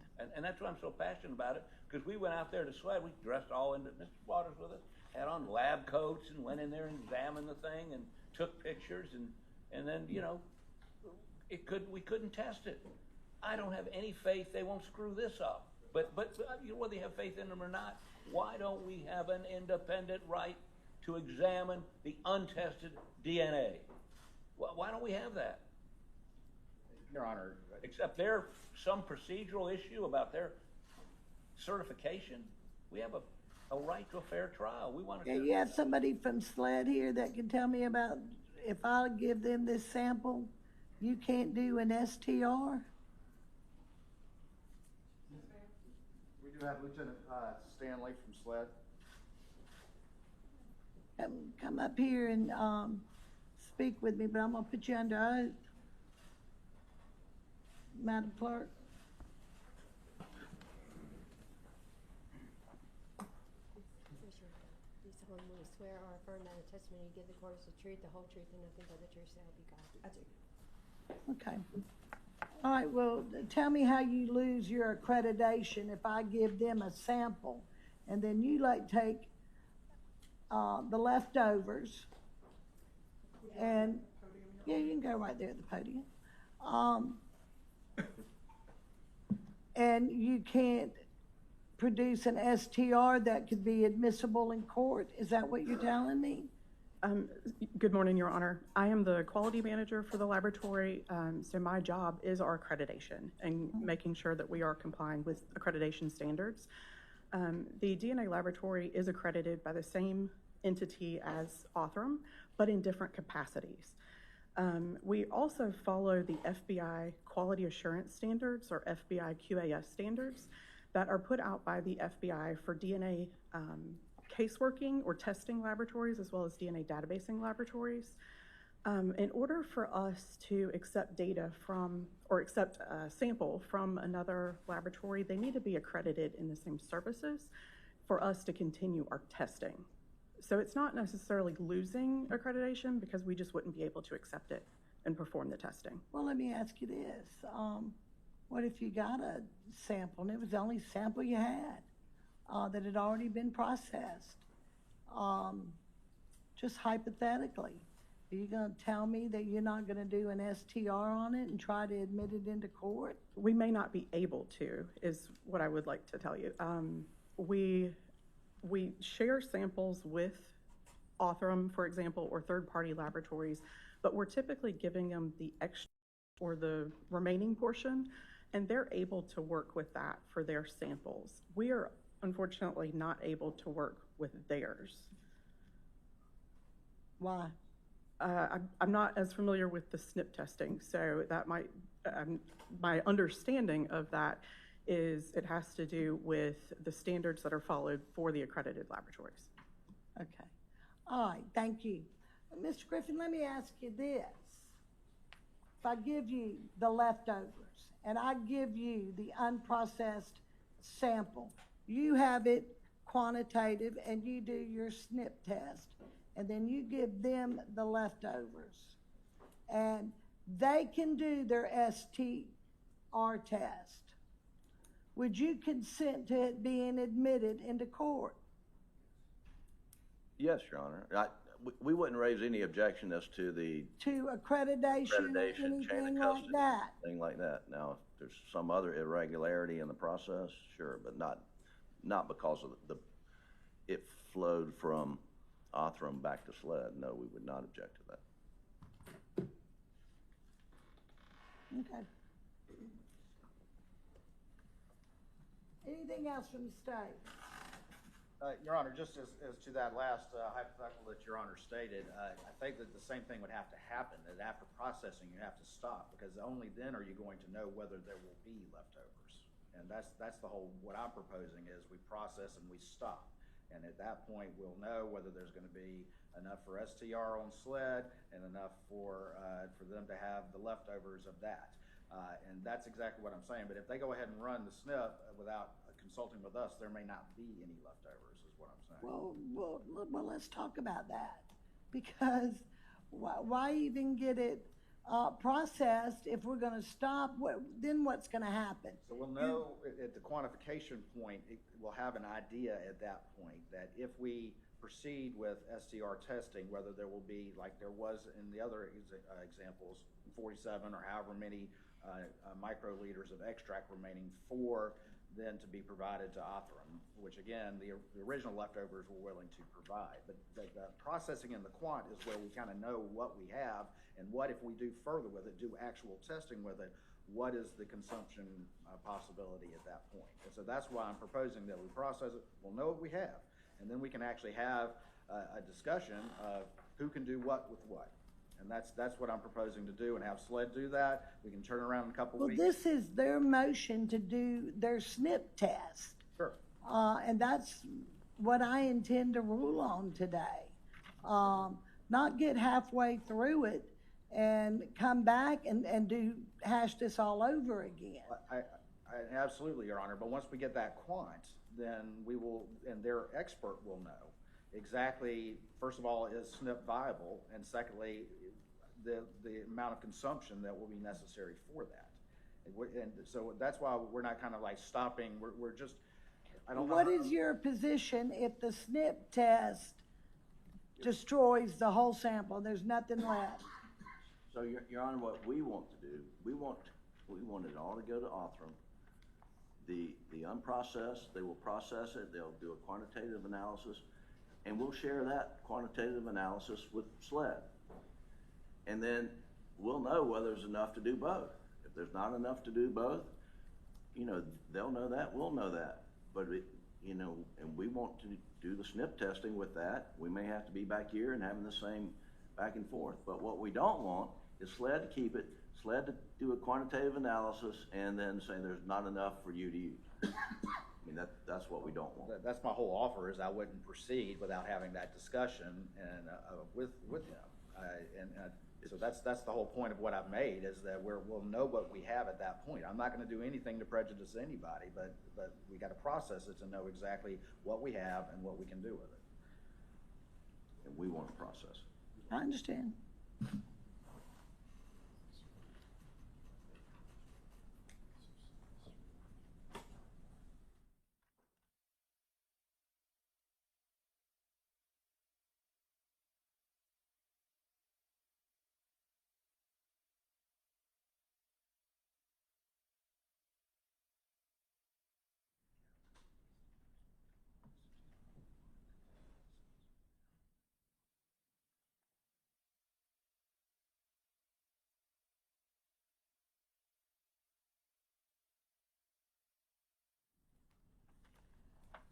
Mr. Griffin, I'm gonna grant your motion. I'm gonna let you, take it. The leftovers, the new, y'all make sure you make a chain of custody. I'm gonna let you, have the analysis done, quantitative, then I want you to report back to the court and tell me if there's leftovers before you do your SNP test. I want to know beforehand, and then, because I've got to get this started. You need 90 days at least. So we need to get it started. I want you to report to the court, let me know, and then I'll have a discussion with y'all on what we're gonna do. All right, thank you. Okay? Thank you, Your Honor. Thank you. All right.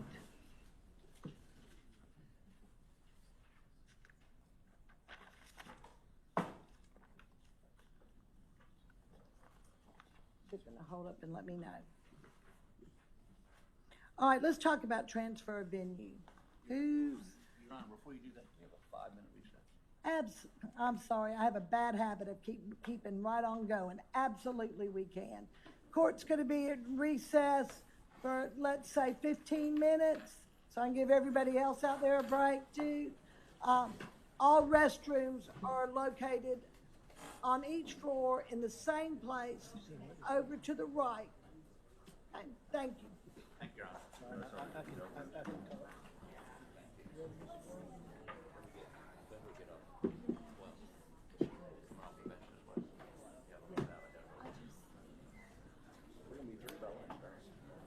Last one, right?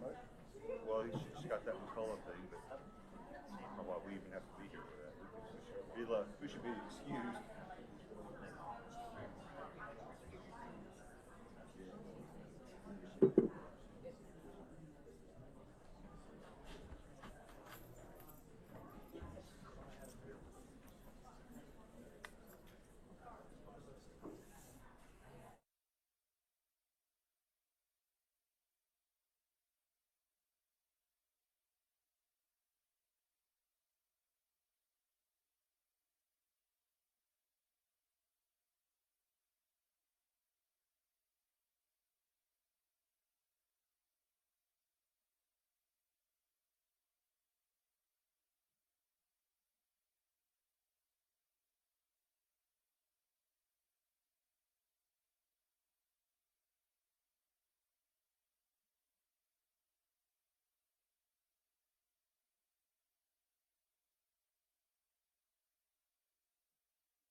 be seated.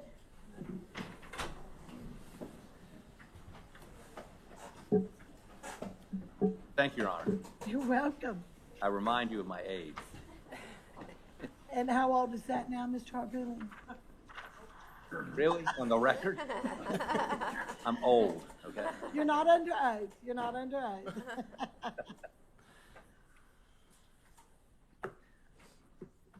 All right, do I have everybody? Okay. Mr. Waters, you got everybody at your table? Yes, ma'am, I do.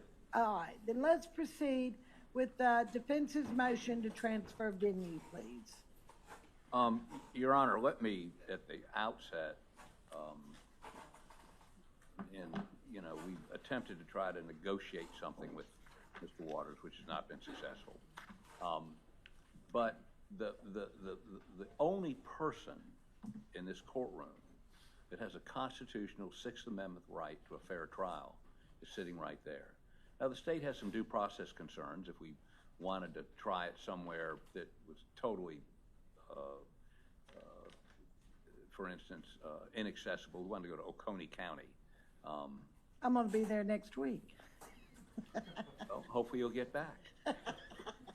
But, we understand that. But they don't have, beyond that due process right, any pick, if you will. They're not entitled to the venire they would like to have. The venire we have to have is the venire that's the fairest to him. The venire we have to have is the one that's more likely to either have not formed an opinion, or if they have formed an opinion, it's such that they could disregard it and base their verdict on what you tell them and what comes out of that witness stand. That's black letter constitutional law for the last 200 years. Now, this is a complicated situation because the media coverage of this has been, in my experience, unprecedented for a number of reasons that go beyond just the fact of the notoriety of the case. I tried a death penalty case in Newberry County 25 years ago, covered gavel to gavel by Court TV, watched all over the country. There was no social media, there was no internet, there was no, we actually had newspapers where people got their news. And Social media wasn't invented then. wasn't even invented yet. We had three networks, three television stations. And it got some notoriety. It was a pretty famous case. The son of the Episcopal bishop of the state was charged with murdering his wife, who was the daughter of a state senator. Got a lot of coverage. And Henry Floyd heard the case and had a jury from Oconee County seated. We didn't even have because of everybody in the county knew one or the other. So I've been through this process before, but the most notice it got was I get a call from somebody from Arizona who watched it, and when I got back to the office telling me what I'd screwed up that day. But nothing like what we have seen in this case. Wall-to-wall coverage, internationally, nationally, and the state, when you start talking about, and they talk about media markets, it's irrelevant. Whether you were in Greenville or Charleston or Beaufort, it didn't matter. It permeated everybody's consciousness. 10 million people watched this, and if they didn't watch it live, they watched it on YouTube or Court TV that night, or with the feed on their phones. It just permeated everything. So what's the solution? Well, first of all, I don't believe the state is arguing we should go to the 14th Circuit and try to pick a jury. And we have enclosed a copy of an order issued by Judge Kelly, I think yesterday or the day before yesterday, in a civil case where the defendants in that case, with a lot more resources than us, developed all kinds of factual bases as to why that case, which is related to the boat death case, the Parker case, should not be tried in the 14th Circuit, and he moved it to Spartanburg. And we would ask the court to allow us to introduce all the exhibits relied on by Judge Kelly in that matter into this matter, so that Your Honor will have the ability to review all those. We'll get them and get them to you if necessary. There are statistical studies. Judge Kelly's order is a work of art. I read it yesterday. And like you, I think you probably would agree with me, well-reasoned, factual basis is extraordinary. And that's a civil case where, Right. you know, there is no Sixth Amendment right on either side. So I would say, and I don't believe anybody's going to seriously argue that we go to Colleton County or even Beaufort County and try to pick a jury and waste our time down there. That's number one. So where do we go? Now, we suggested Charleston. And why did we suggest Charleston? A whole number of factors. One is it would be convenient to the 30 or so or more witnesses from Colleton County that will be testifying in this case. They won't have to travel, go somewhere, spend overnight, or travel 4 or 5 hours in a car one way and back. That's number one, convenience to witnesses. Two, the jury pool in Charleston is larger than the entire jury pool for the 14th Circuit. More people. And why is that important? Because once we got through the questioning of the hundreds of jurors that were brought into Colleton County, only 14% remained. 86% went away. And so if you're going to have to bring, and again, being as old as I am, I've been through this exhaustive process before in a case I tried in 1983, a death penalty case. We went through 400 jurors to get 12 in a death penalty case. Took 4 weeks to get the jury.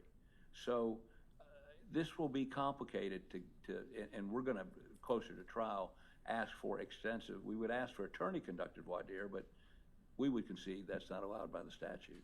But we're going to ask you to conduct individual voir dire of each and every juror with some very specific questions and allow us to approach you if we think there's additional questions needed. But everyone's going to know of this case, and everyone is going to perhaps have a preliminary opinion. The question is, can they put that aside and base their verdict on what you tell them and what they hear from the witness stand? So the second reason for Charleston is not only is it convenient, they've got a courthouse with 16 courtrooms in it. It's not going to shut down the county judicial system to try that case there. They did the Slager case there. Court operated normally, nationally covered case. Courtroom was packed every day, and it got a lot of attention. And right across the street, they tried Dillon Roof for 3 or 4 weeks. Didn't shut down down the city. Now, to that suggestion, the Attorney General has suggested a number of other counties. But before I get to that, I'd like to address, and they have handed us an affidavit this morning, which I didn't say I was admitting anything at this point. you're not putting this in. I didn't say I was putting that in. I just gave you that as a courtesy. What are you going to do with it? Waiting to hear what you do. It's your. I'm going to say this is wrong. You're going to put it in? I'm waiting to see what you do. Okay, well, I'm going to offer it. If I Okay, Well, sure, I don't, I object at this point. As a courtesy, I gave him an affidavit of our investigator that I potentially was going to admit depending on their evidentiary presentation, and did that as a courtesy. Now he's going to put that in. If we're going to do that, that's fine. Let's go ahead and admit the real affidavit. But I just think that's. Well, this isn't the real affidavit? No, there's a signed notarized one. I just Oh, gave that to you as a tell. courtesy Good, I'll put that in for you. because I don't play ambush. You gave it. okay, well, one of y'all needs to put it in. You could wait for, Mr. Waters to put it in, or Mr. Harpootlian. All right, we would offer this as State's Exhibit 1 for You're not purposes here. of hearing. You're not- Well, it's my affidavit. I would offer this as a State's Exhibit. Probably out of turn, but go ahead, Mr. Harpootlian. It really doesn't matter who puts it in. It's in evidence as I would assume, Court's Exhibit number 1. Is that State's Exhibit number 1? You want it to be an exhibit or a court's exhibit? We'll make it a We'll joint. put it in as the State's Exhibit in support of our response. Again, Your Honor, I gave him a courtesy because. And he just jumped the gun on you. Is that what you're telling me, Mr. Waters? And I told him I didn't know if I was putting it in or not, but as a courtesy, I was going to go ahead and give that to him, so I wouldn't be handing it to him right in the middle of the hearing. But I was waiting to see what, if any, evidentiary presentation they made before deciding. Mr. Harpootlian, he doesn't want you putting in his exhibits. So he's going to jump the gun and put in State's Exhibit number 1 for you. So could you? But you get to see it. Yeah, I'd like to see a copy of what it is y'all are arguing over. As long as you're looking at it. Okay, Thank so you. If, and I can summarize, it's the same argument he makes in his brief, that Charleston is too expensive, although he didn't get an affidavit saying it floods, that he did put that in his response. So, as to the flooding issue, we've checked. Nobody can tell us that court down there, other than during a hurricane, has been suspended in any way because of flooding. And of course, I'm sure the state will take judicial note, or you should take judicial notice, that galoshes, or wellies, if you will, can be placed on your feet to get you through any sort of sodden street in Charleston to get to the courthouse. So I don't think that's a serious objection, although they made it. The major objection they have is it's too costly. So I'd like to call a witness, please. Sure. Bill Barber to the stand, please. You want us to swear in Mr. Barber, the lawyer, on your side? He probably would tell the truth anyway, but that's probably the safe process. Raise your right hand. Left hand on the Bible. Do you solemnly swear or affirm that the testimony you give the court is the truth, the whole truth, and nothing but the truth, so help you God? I do. And Your Honor, as he takes a stand, their allegations are so ludicrous, I have to respond with my own ludicrosity, if you will. Okay, go. Continue on, Mr. Harpelian. Mr. Barber, where do you live? I live in Mount Pleasant, South Carolina. And where do you work? Where's your office? We have an office. I principally work in an office in downtown Charleston, within walking distance of the Charleston Courthouse. Near Church and Broad? It is on State Street, near Broad Street. Okay. And do you drive to work every day? I do. And how long does it take you to get from Mount Pleasant to basically 2 blocks, 3 blocks from the courthouse? It takes 15 minutes. Okay, and that's rush hour? Yes. Okay, now, also, before you get on the bridge to come over the Cooper River Bridge, are there any accommodations that someone who was in a trial in Charleston could stay in? Yes. And just give us a sample of what those facilities would be. There are, I believe, at least 9 budget hotels clustered at the base of the Ravenel Bridge on the both north and south of 17. And you can get a room there at a reasonable price? Yes, there's a Comfort Inn, a Holiday Inn, a Hampton Inn, there's an Indigo Inn. There are various, economy, extended stay suite. There's 9 of them total. There's everything you can imagine. And there are more in the vicinity, correct? Yes, and I pass those every day going to the office. Now, when we tried this case in Colleton County, do you know where the state folks stayed? They rented a big chunk of a Hampton Inn, did they not? They stayed at a Hampton Inn. I believe it was at the Interstate 95 interchange. Okay.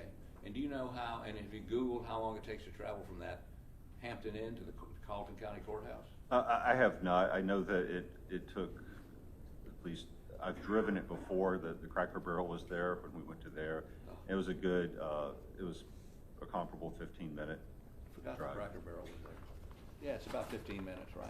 Yes. About the same time it would take you to drive from one of those Mount Pleasant hotels, budget hotels, to the courthouse. Yes, if you wanted to get in early, there's a lot of the hotels north of 17 have a highway on-ramp that's right there at the hotels without even having to stop late. Okay, and then does the Charleston County Courthouse have a parking garage? It does. And if we went to the Charleston County Courthouse, do you believe that we could get some spaces set aside for the prosecution and the defense and perhaps even witnesses to park? All I can say is it would be incredible to me if attorneys for the state of South Carolina could not obtain parking spaces at a South Carolina, judicial facility. And does the state, there's a solicitor's office in the courthouse, is there not? It's either in the courthouse or adjacent. There's actually a collection of buildings, so there's 16 courtrooms, in the actual judicial center, but that doesn't include, I believe, magistrates' courts have a whole separate building adjacent to it. And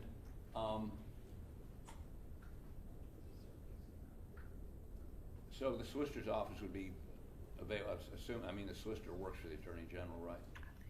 Your Honor, I object, and that's also legally incorrect. I would answer no, that the solicitor does. Well, wait a minute, he just objected. Be glad to hear from you. Well, Your Honor, the only point I'm making is that solicitors certainly make space for a prosecutor from the AG's office to prosecute. When they're down there doing statewide grand jury cases, I'm sure they cooperate with the solicitor's office. They're all in the same game. They all both are constitutional. Well, I don't know that you know that to be true. Well, that's been my experience. I was Your 12 experience, years okay? as a prosecutor. If you want to talk about your experience, that's fine. I just don't want any testimony saying that's true if y'all don't know it to be true. All right. Go ahead. So, based on your driving in every day and based on those hotels, do you believe it's a 15-minute drive from those hotels to the courthouse? Yes, I pass the hotels every day. And now, this affidavit, you read this affidavit? I have glanced at it. And in the affidavit, their investigator says that there are no inexpensive hotels within walking distance of the courthouse, correct?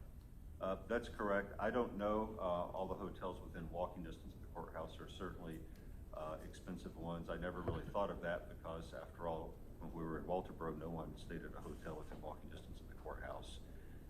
There are no If we hotels. had a trial in, say, Richland County, I would imagine that the Columbia area prosecutors would stay at home and not rent a downtown hotel. So when I looked at hotels, I immediately thought of the 9 affordable extended stay hotels I pass going into work every day to the courthouse. Which are within 15 minutes of the courthouse. Yes, and I have Googled the price of those. I did that the day before yesterday, and different ones and different prices. The prices are not elevated because of the Masters tournament, because the Masters tournament, no one stays in a Hampton Inn below a bridge in Mount Pleasant to go a 6-hour round trip to Augusta.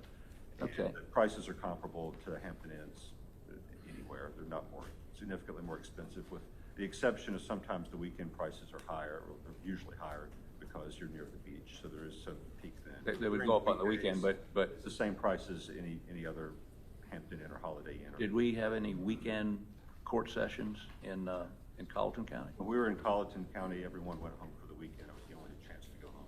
So if there is an increase in price on the weekends, that would not affect the price they would pay during the week, anybody would pay during the week, including us. We may stay, actually, in one of those budget hotels. We're on a budget. Yes. Yeah, presumably it would, the weekday prices would be what would be relevant. Okay. I believe that's all I have for Mr. Barber. I'd like to continue with my argument. You want him to be able to cross? Well, he might want to cross-examine him right quick. Fine with me. Because of the affidavit thing, I'm sort of confused as to who's going what, when. Would you like for him to cross-examine him now and then you can continue? Yes, please. All right, go ahead while I have him on the stand so I can let him down. Go ahead, Mr. Waters. Thank you, Your Honor, and may it please the court. Good afternoon, or morning, or whatever it is, Mr. Barber. How you doing today? Good, sir. It's just in the afternoon. Yep. When was the last time you stayed in a hotel in Charleston?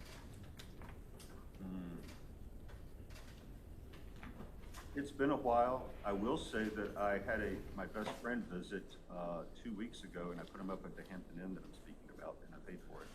Okay. And you mentioned that there's a parking garage there in Charleston near the courthouse. Do you park there frequently? It's been a while since I've parked there. It's been a while since you parked there, so you don't have. I have parked there in the past, so I've seen it with my eyes, but I haven't parked there recently. Right, and so it is true then that parking garage is filled to the max very early in the morning, and it can be very hard to get a spot there. Is that correct? I don't know. I will say this: I have parked there on occasion, not just because it's a parking place, and it's been about 3 years since I've done this, but just as a place to park. And I remember one time I had to go to the clerk's office for some personal affairs. The probate offices are in there, and it is mostly full, but that's because it's mostly reserved spaces. Mm-hmm. That's right. It's mostly reserved spaces For people who have who work, for the state of South Carolina. And when you testified earlier, you haven't actually talked to anybody at the court administration or at the clerk as to who manages that parking garage as to how many spaces could be, if any spaces would be reserved for anyone. Is that correct? I have not spoken to the clerk Okay. about the parking. All right. You would agree that Charleston, on a larger scale, probably has the most big city traffic of anywhere in the state? I would not agree with that. All right, where do you Personal think experience. has more traffic? If you've ever driven through York County, the Charlotte traffic going into York County, I would probably nominate that as the worst in the state. Okay, so second then? The traffic here in Columbia, especially around the what's called Malfunction Junction, but also coming in, when I do come into Columbia, sometimes I'm staying a little north and come in down Bull Street.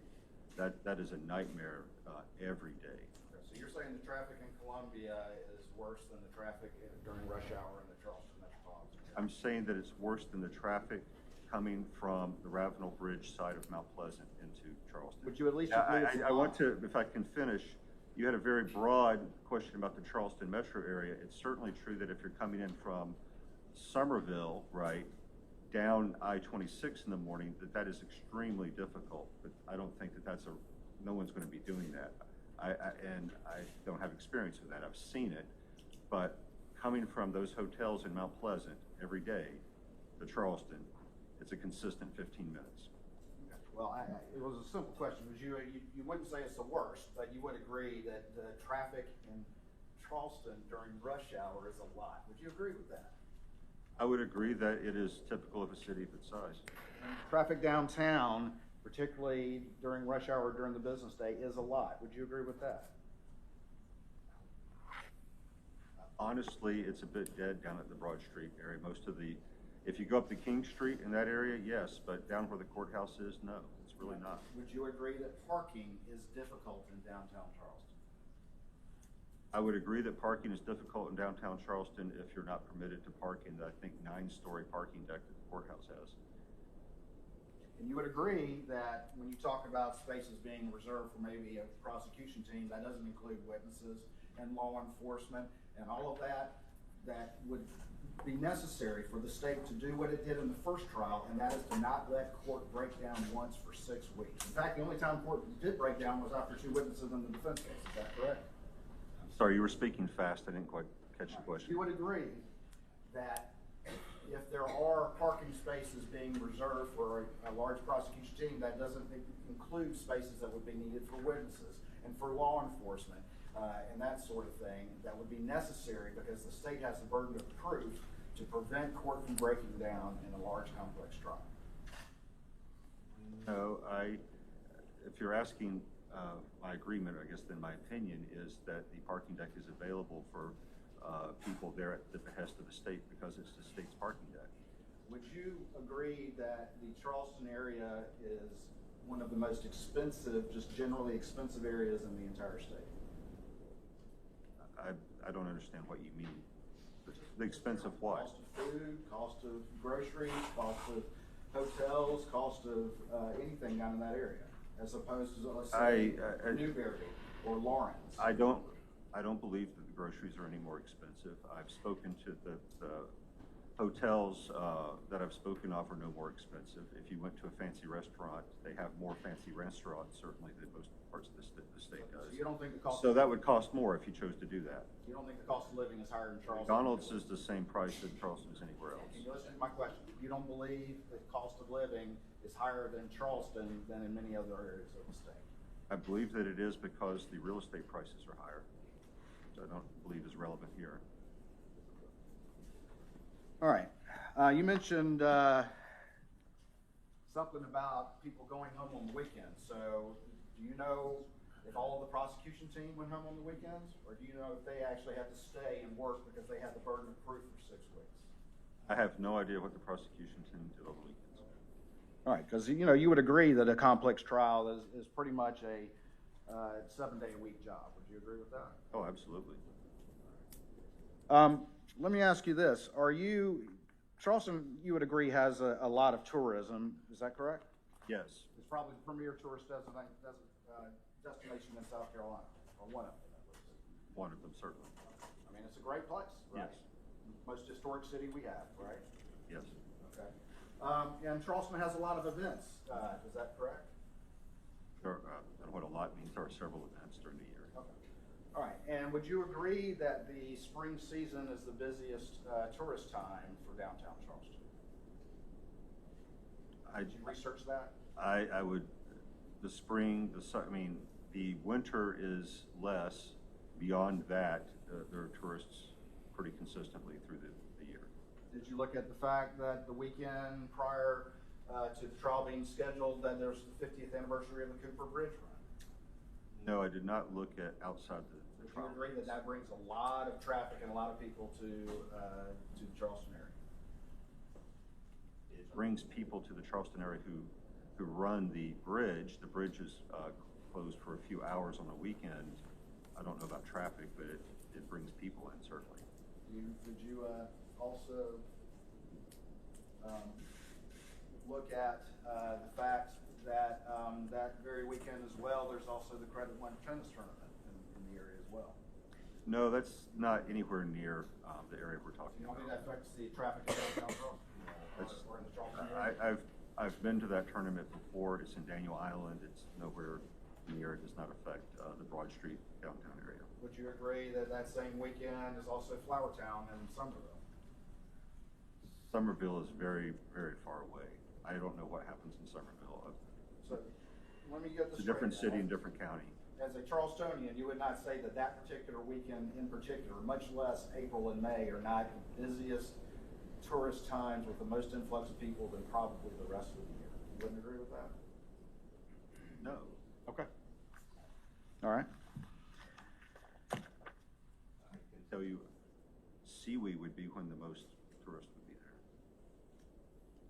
there. Which one would be? South of the Wildlife Expo. You would agree that the state has an obligation to try its best to be good stewards of taxpayer money. Would you agree with that? Yes. And you would also agree that the statute specifically states that in considering venue changes, that what must be considered is logistics and an expense, and that the least one of those and most convenient one of those should be chosen. You agree with that too, don't you? No, you added on what should be chosen. I do not agree that the state of South Carolina cannot afford to try a case in Charleston, South Carolina. You don't agree that section 172185 says that in making a determination whether to proceed as allowed by this section or to order a change of venue for trial, the court shall consider all the logistical and expense elements and consistent with the demands of justice, choose the method that results in the least expense and greatest convenience for all parties. You don't agree that that's what the statute says? They're consistent with the interest of justice, yes. All right. And I understand consistent with the interest of justice, but would you agree that Charleston is one of the most logistically challenging counties in all of South Carolina? Absolutely not. Disagree? Absolutely. All right. And would you agree that Charleston, downtown Charleston, is one of the most expensive areas in all of South Carolina? Again, that's a very difficult question to answer when you're not saying what's being purchased. Food. Depends on where you buy your food. As I said earlier, the same places cost the same amount of money. There's plenty of food. The McDonald's doesn't cost any more. The fast food costs what fast food costs. If you go to one of the many expensive restaurants, it will be expensive. So it's your testimony here today that spending weeks down in downtown Charleston would result in no greater expense than if you were in many of the other counties of the state. Absolutely. And to your earlier question about the logistical difficulty, the logistically difficult counties are the counties that don't have the infrastructure to support the trial. You know, there was no place to eat. There was no place for us to stay, for example, in Walterboro, right? There were no hotels. There were hardly any restaurants. You know, there was a huge crowd. That's why they had the food trucks come out. Those were the logistical difficulties. I eat lunch in downtown Charleston every day. If you want to get a sandwich, it costs what a sandwich costs. It is not especially expensive. Let me ask you one last question.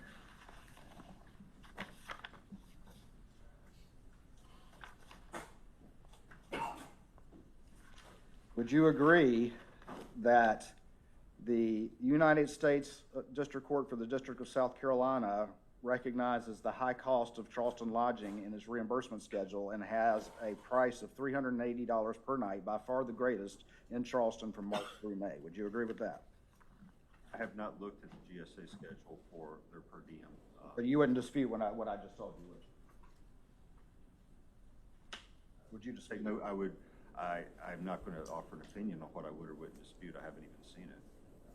So you don't know, being a lawyer in downtown Charleston, that they reimburse by far the most during March through May in Charleston than anywhere? What I know, based on being a downtown lawyer, is what it cost me to go get a sandwich. I know how long it takes to get to the office. I know how long it takes when I pass the hotels. I know what those hotels cost because I just put somebody up in one of them. That's what I know from personal experience. All right. Nothing further, Your Honor. Just a couple questions. Briefly, Mr. Harpootlian. Yes, ma'am. Mr. Barber, you heard the Attorney General ask you specifically compared to Newberry and Lawrence, right? Right, Newberry. Newberry and Lawrence. Newberry County has the same number of population as Carleton County, right? Yes, we did. Very Had small. about 39,000 some people in each county. Okay. And Lawrence is even smaller.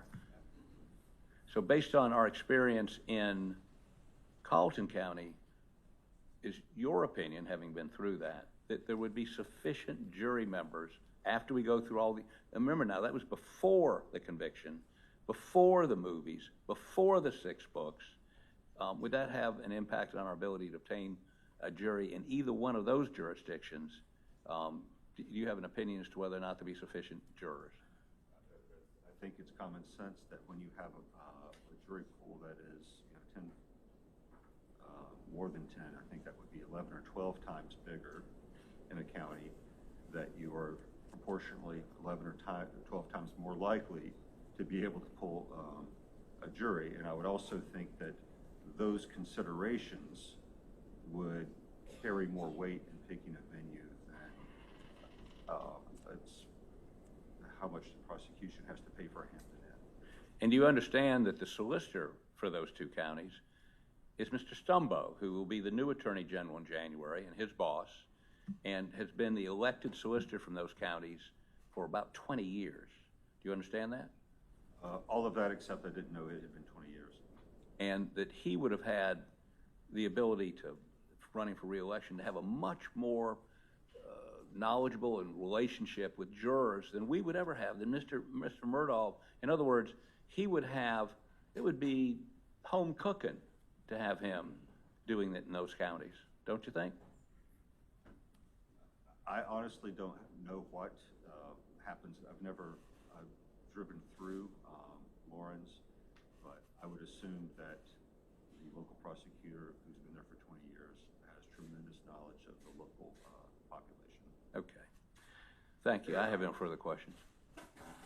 Nothing further, Your Honor. I would like to commend Mr. Harpootlian on going ahead and conceding the election, the general election in November. Can I excuse this witness? Yes, ma'am, Your Honor. All right. Now, let me ask y'all something, because here we are talking about counties and where we're going. Am I correct in assuming that y'all have agreed to transfer venue from Colleton County, and not only from Colleton County, but out of the circuit? No, Your Honor, we have not agreed to that, as our motion states. And again, I don't want to jump the gun. I'm responding to Your Honor's direct question, but of course our point was we actually tried to negotiate without conceding anything, and we're essentially told Charleston, and there were no other counties that they were willing to consider. So are you telling me that you would have conceded had they picked somewhere else? I said, just as I said in my motion, that I'm always happy to have a reasonable discussion. What I can't do is just have the defense dictate the most expensive and what we consider the most logistically difficult county in the state. That's the point that we're making, and that I think I put in my motion as well. We're happy to have discussions. Absolutely, the state has an interest in picking a fair and impartial jury as much as the defense. And despite what he says, the state is entitled to a fair trial as well. That says in our appellate opinions all the time. I want to get somewhere where we can get 12 in a box and get a process that win, lose, or draw is going to be one that sticks. And that's the state's goal. Okay, all right. Based on his filings and our discussions, I'd assumed that we were going to leave the 14th Circuit. First of all, if you want me to walk through the rationale Judge Kelly had in his order he issued yesterday, I'll be happy to do that. But I think our filings make it very clear. I've read your motion, I read your memorandum in support, and then I read the state's response. Then I read your response again that you filed with the court. I've read it all. But if you would put your position on the record for me. Okay, well, the 14th Circuit, which is Colleton, Jasper, Beaufort, and Allendale, is where the defendant is from, where his law firm has operated for 100 years. The Murdaugh name is well known throughout that entire circuit. And so that circuit, the movies that were filmed, the 5 movies that were filmed in Colleton, Jasper, and Beaufort. The Murdaugh case is a local freak show. You have people being interviewed on the street in all those counties, commenting on whether they thought he was guilty or not, or whether this happened or that happened. I mean, it was so outrageous that Buster Murdaugh is suing Netflix for accusing him of murder. That's a civil case that's going on in Hampton County. So there's no, I mean, do we have the money to have some sort of poll or do what they did in the Parker case? No. And that's why I want to rely on what they found in terms of their ability, Parker's ability, to get a fair trial in this community that's permeated with this pretrial publicity, the movies, the books, 6 books on this, and many written, a couple of them written by folks down there other than the clerk. So, And I also read in your motion, Mr. Harpillion, that there were fewer than, correct me if I'm wrong, fewer than 1 in 7 prospective jurors were qualified to serve. That was during the first trial. Correct. Before the conviction, before the movies. Exactly. Before the books. And before Becky Hill. Before Becky Hill. Which is something totally different, but also very prejudicial to the defendant, would you not say? Your Honor, I concur completely. And so Colleton County is poison. I don't think he, with a straight face, the state would argue that we should go back to Colleton County. The courthouse, no offense to my friend the clerk over here, but the courthouse is the scene of the crime. We can't go back there. So once you get that out, Allendale and Jasper are smaller than Colleton County. In 1 out of 7, if that, and I think that's probably what's going to happen in that entire circuit. In Beaufort, Beaufort is a county where their firm operated. He's well known, and he's a local guy, and so he's vilified. He's convicted of murdering his wife and child. It's horrendous. Stealing $12 million. Horrendous. And so, but he's entitled to a jury that can put all that aside and base their verdict on what you tell them and what the witnesses say. And that ain't going to happen in the 14th Circuit. That ain't gonna happen, definitely ain't going to happen in Colleton County. And it would be an exercise in futility to go down there, set up all the infrastructure, and try to pick a jury. We, after 3 or 4 weeks of not being able to get a jury, or people, most normal people would run like a scalded dog from this case, because it could be 3 weeks taken away from their, we're not moving for sequestration, taken, at this point anyway, taken away from their family and their jobs. No rational person wants on this jury. And that's going to be tough, especially in that community. And now I'm not telling you that we go to, and we say Charleston, that there won't be a huge number of people who know about it and have made up their minds. But if you have a potential... Well, that's due to all the publicity. Due to all the publicity. It's just that we're going to have a huge... We went through 400 jurors in the Gaskins case. 400 before we could get 12. And it took 4 weeks. And so I've watched this process. And if Your Honor's voir dire, as incisive as I believe it will be, folks will come off the, well, you know, yeah, I think he's guilty, but, you know, I could give him a fair trial. Or, I know all about the case. I watched all the movies. I've read all the books. But you know, I can put that aside. I mean, that just doesn't, I mean, somebody like that should not be allowed on the jury. And we're going to see many, many, many more of those than we saw in Carleton County 5 years ago. Now, their counter is Charleston's too expensive. There's no evidence in that record that you can't get accommodations within 15 minutes of the courthouse that are the same as you pay in Gaffney. That's number one. Number two, the convenience to getting there, it's 15 minutes. Number three, he says, well, we don't know we're going to have parking allocated by the clerk down there or by the court. You know, this morning, Mr. Waters and I drove into, we had 2 reserved, I think he may have had more, 2 reserved parking places right out in front of the courthouse. It happens. That's what happens. So, yes, they can accommodate the parking, the drive, cheap hotels. I mean, he's asking, and by the way, if it did cost a little bit more, let's say it did, he has a right to at least have access to jurors who haven't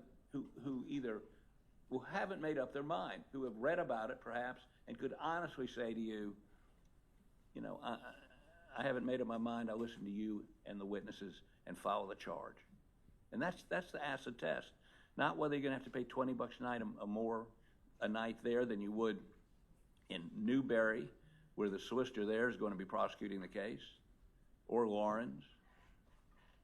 I mean, it's and of course, we would say to you, we need a big county, not a small county. We need a big county. So you're basically limited to Greenville, Columbia, and Charleston in terms of the jury pool. Greenville, for all the witnesses, would be, every witness would have to spend the night. Carleton is 45 minutes, Walter is 45 minutes away from Charleston. Witnesses can drive over at 2:30 in the afternoon, testify, and drive home. So there's the cost of putting witnesses up is gone.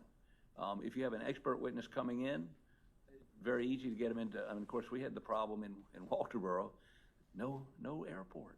They had to fly into Charleston, drive down, fly into Savannah, drive up. So you need someplace that has good access to airports, because we're going to have several out-of-state experts. I'm not sure what experts they're going to use. So Greenville logistically doesn't work. And by the way, if you're going to stay at a Days Inn in Greenville, they're charging the same price in Mount Pleasant. Same price. And of course, if you are looking for a jury pool where you can find those 12 or 14, however many alternates you're going to have, the bigger the panel, the easier that will be. If you use that 7%, let's say it's 5%, if you summons 1,000 jurors, which you could do in Greenville or Charleston or Columbia, and 5% are qualified, that's 50. We can get a jury out of 50 people. But you go to one of these small counties, you can't get I bet you can't get 1,000 jurors to show up.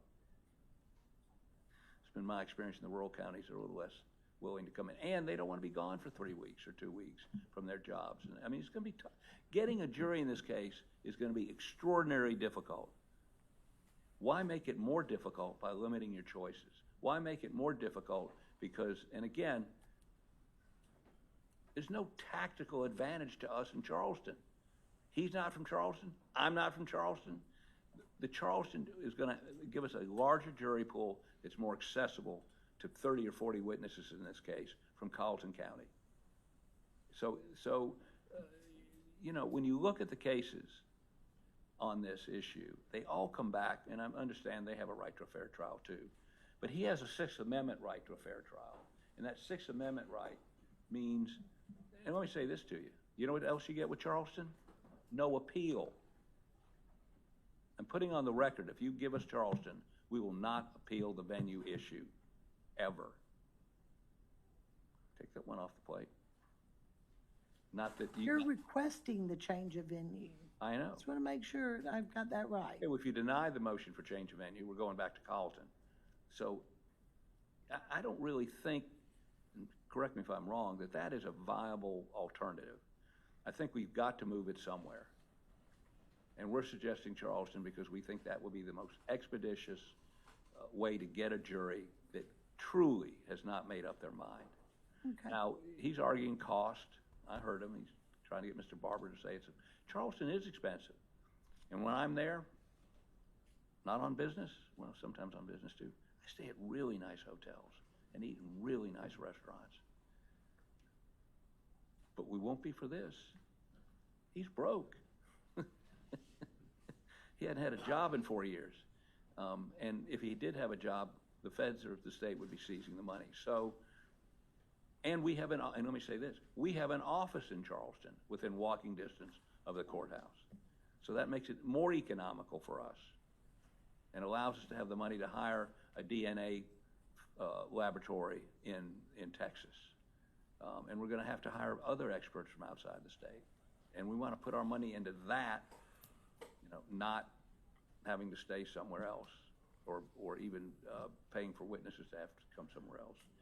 Now, our memo talks about, all kinds of things and the factors. But Your Honor, first of all, I would say to you, if he gets up here and argues we need to go back to Carleton County, then he is, and I don't know why he would do that. I have no idea why he wants to go back to Carleton County. Maybe it's his lucky courthouse. But it's not rational and compared to what his Sixth Amendment rights are. Okay. Happy to answer any questions you have. Thank you. All right, well, let's hear from you, Mr. Waters. I apologize. Your Honor, I want to start out by saying, and the state was in a leadership position prior to the first trial in putting together logistics, doing things like asking for a gag order in order to try to do exactly what the state wants, and that is to put 12 in the box who honestly can be fair and impartial to both sides. That's been our entire goal the entire time. This is as I wrote in my motion, this is the world we live in, and the genie is out of the bottle. And I'm not going to sit here and not say that this case has been unique, almost nationwide in the amount of publicity that has been generated. And so that is going to be something that's going to be overcome. But the law is very clear that the remedy for that is, of course, an effective voir dire process. And we put together a good procedure last time. It was very efficient. It worked, even though the frenzy was out there then too. I want to be clear that I'm here to be reasonable because as I said before, I want to pick a jury that win, lose, or draw will stick and that we have a fair to both sides. And I believe that we can do that. But the issue, of course, is not pretrial publicity. Long gone are the days where people got their news from the evening paper or the morning paper, and it is ubiquitous out there. So we're going to have to rely on our citizens and identify those citizens who can put whatever they may have heard aside and honor their oath to be fair and impartial. I also want to be reasonable here when I say that I'm happy to consider any other option, but I also am a steward of the taxpayer money, and the statute also requires the least logistical expense. I also, as I said before, we didn't let court break down for 6 weeks, and it was a logistical huge effort that I give credit to a lot of these staff members back here and keeping one witness coming up after another to get this thing going. And so I'm thinking about those things, and I have been in court. I love Charleston. Charleston's one of my favorite places in the world. I have been to court down there many a time, and it is always a logistical difficulty. And to contend it's not the most expensive city in the state, I don't know what to say to that. So I have to at least not be, when the defense says Charleston or nothing, I have to at least say, Your Honor, there's problems with that, and we believe that there are other choices in the state that would be better, of which I am happy to talk about and consider those other choices. That's been the state's position. In the end, Your Honor, all I want is a fair jury to the state and to the defense, and have us be able to present our case to citizens who are going to abide by their oath and be fair and impartial to both sides. And that's the process that we're looking to have happen. Okay, thank you. Anything else from the state? Defense. I'm sorry. I have so much to say, but probably not. Thank you, Your Honor. Thank you, Mr. Harpootlian. All right. I understand. It sounds to me like y'all are just agreeing to disagree. Y'all just want, each one of y'all want a different place to hold it. But let me tell you, I read your motions, and I took them seriously and went through and did some work on them. And I'm going to tell you, after reviewing the motions submitted by both sides, I even went back and looked at the transcript of the jury selection that was conducted back in January of 2023, and also the opinion from our Supreme Court. I'm going to order that venue be transferred to a county outside of the 14th Judicial Circuit, because I believe that the defendant cannot receive a fair and impartial trial in Colleton County. I'm making this ruling in pursuant to the South Carolina Code 172180, and it's supported by case law. That would be State v. Law, where the circuit court retains the power to transfer venue outside of the circuit where a fair and impartial trial cannot be had. So I'm transferring it not only from Colleton County, but out of Colleton County completely. I find that the defendant has satisfied his burden under State v. Manning, where he's demonstrated actual juror prejudice. And unlike the ordinary pretrial publicity case, the evidence before this court is based on the actual results of the voir dire conducted in this case in the January 2023 trial. Fewer than 1 in 7 prospective jurors were qualified to serve, demonstrating an extraordinary degree of community exposure and prejudice. Second, under Reamer versus U.S., the interference with the jury process by an officer of this court is deemed presumptively prejudicial and cannot be measured by any voir dire. Ultimately, the decision to change venue lies within the sound discretion of the trial court, providing that a showing of actual juror prejudice is made. This ruling rests on 4 grounds. First, the exceptional rate of juror disqualification during the January 23 jury selection. Second, the community prejudice arising from the size of the county and the long-standing association between the defendant's family and the 14th Circuit. Third, the South Carolina Supreme Court's determination that the former Colleton County Clerk of Court improperly influenced the jury, depriving the defendant of his constitutional right to an impartial jury. And fourth, the form of publicity surrounding this case. There's case law that says I can't transfer something just for publicity. That can be cured. But with the 4 grounds that I've just stated, I am transferring it. Further, this ruling is supported by the court's recent order in Beach v. Parker that I just read yesterday that Judge Kelly, I was interested in his order. I did go read it. There, the court found that the moving party made an affirmative showing that a fair and impartial trial could not be had in Hampton County due to the extraordinary pretrial publicity and the surrounding litigation. The court concluded, other than publicity, the settlement of the wrongful death action, the criminal prosecution of Mr. Murdaugh, the defendant in this case, including his reversal by the clerk of court. The same publicity and public attention that justified transfer in Beach is present here and further supports this court's determination of a change of venue is necessary to protect the defendant's constitutional rights. Further, I'm going to find that under Section 172185 is not an adequate alternative. That procedure would require Colleton County to bear the substantial cost of transporting, housing, feeding, and securing an out-of-county jury throughout a multi-week trial. More importantly, it would not remedy the prejudice identified by this court or eliminate the concerns arising from retrying this case in the same community where the constitutional violation occurred.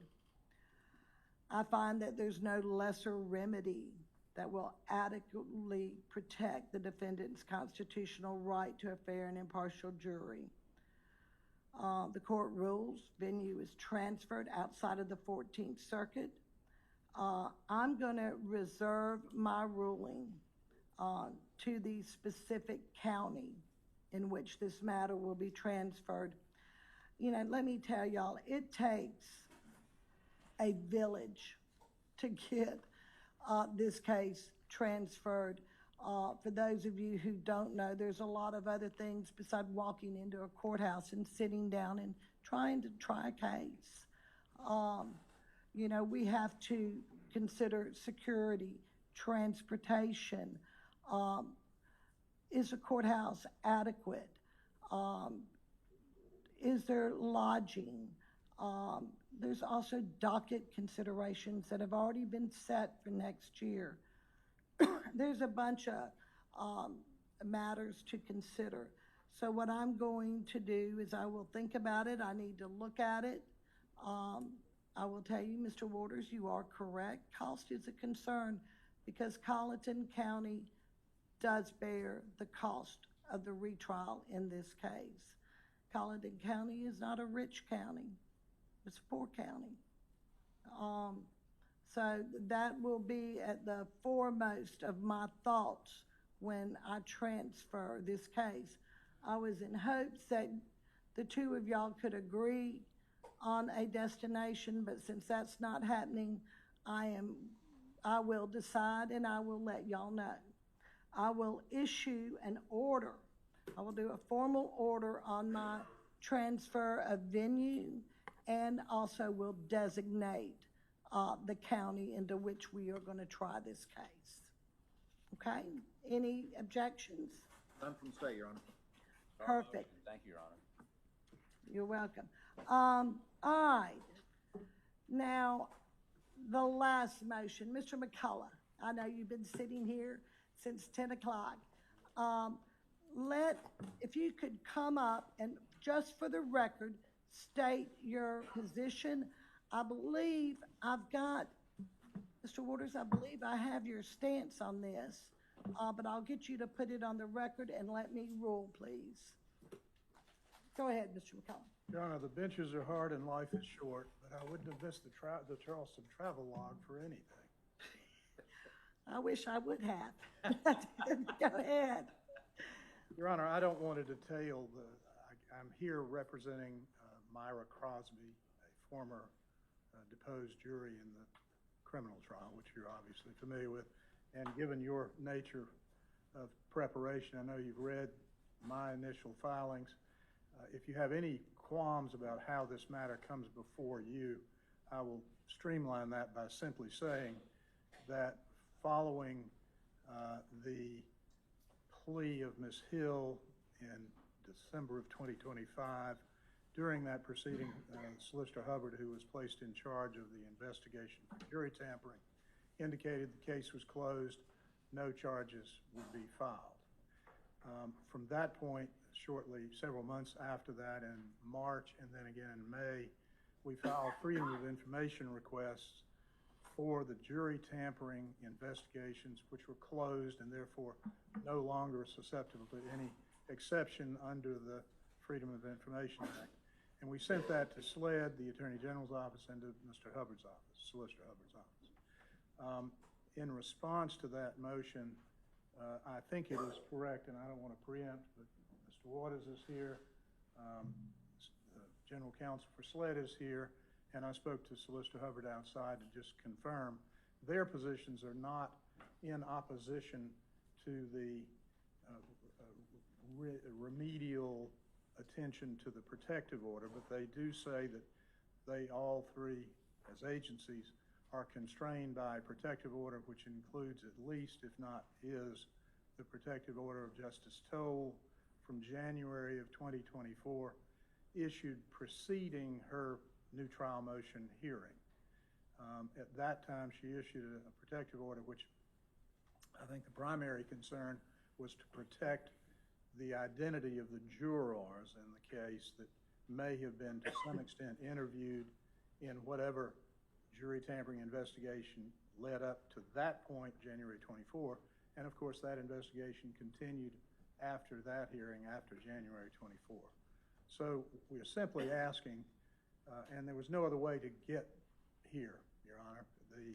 We originally filed a motion to intervene, to have a court review the protective order to determine that those issues were now moot, and at least the issues that Justice Toll addressed, or the reason, as I read her protective order, for constraining any release of investigative materials relative to jury tampering. Now, there's been a little confusion. The in-camera proceedings, I am not seeking the release of, because I have that, but I am constrained by the order of Judge Newman. I was allowed to have them, but I can't disseminate them. I'm good with that, and I don't think those aren't the issue today. So I wanted to eliminate that confusion. I'm here today simply asking, Your Honor, pursuant to the Freedom of Information, and you know, the purpose of the FOI is to simply make it possible for citizens and their representatives to learn and review the activities of their government. And secondarily, Ms. Crosby asked me to pursue this because she wants to see the quality of the investigation. She wants to evaluate it. She believes the public should be able to evaluate it.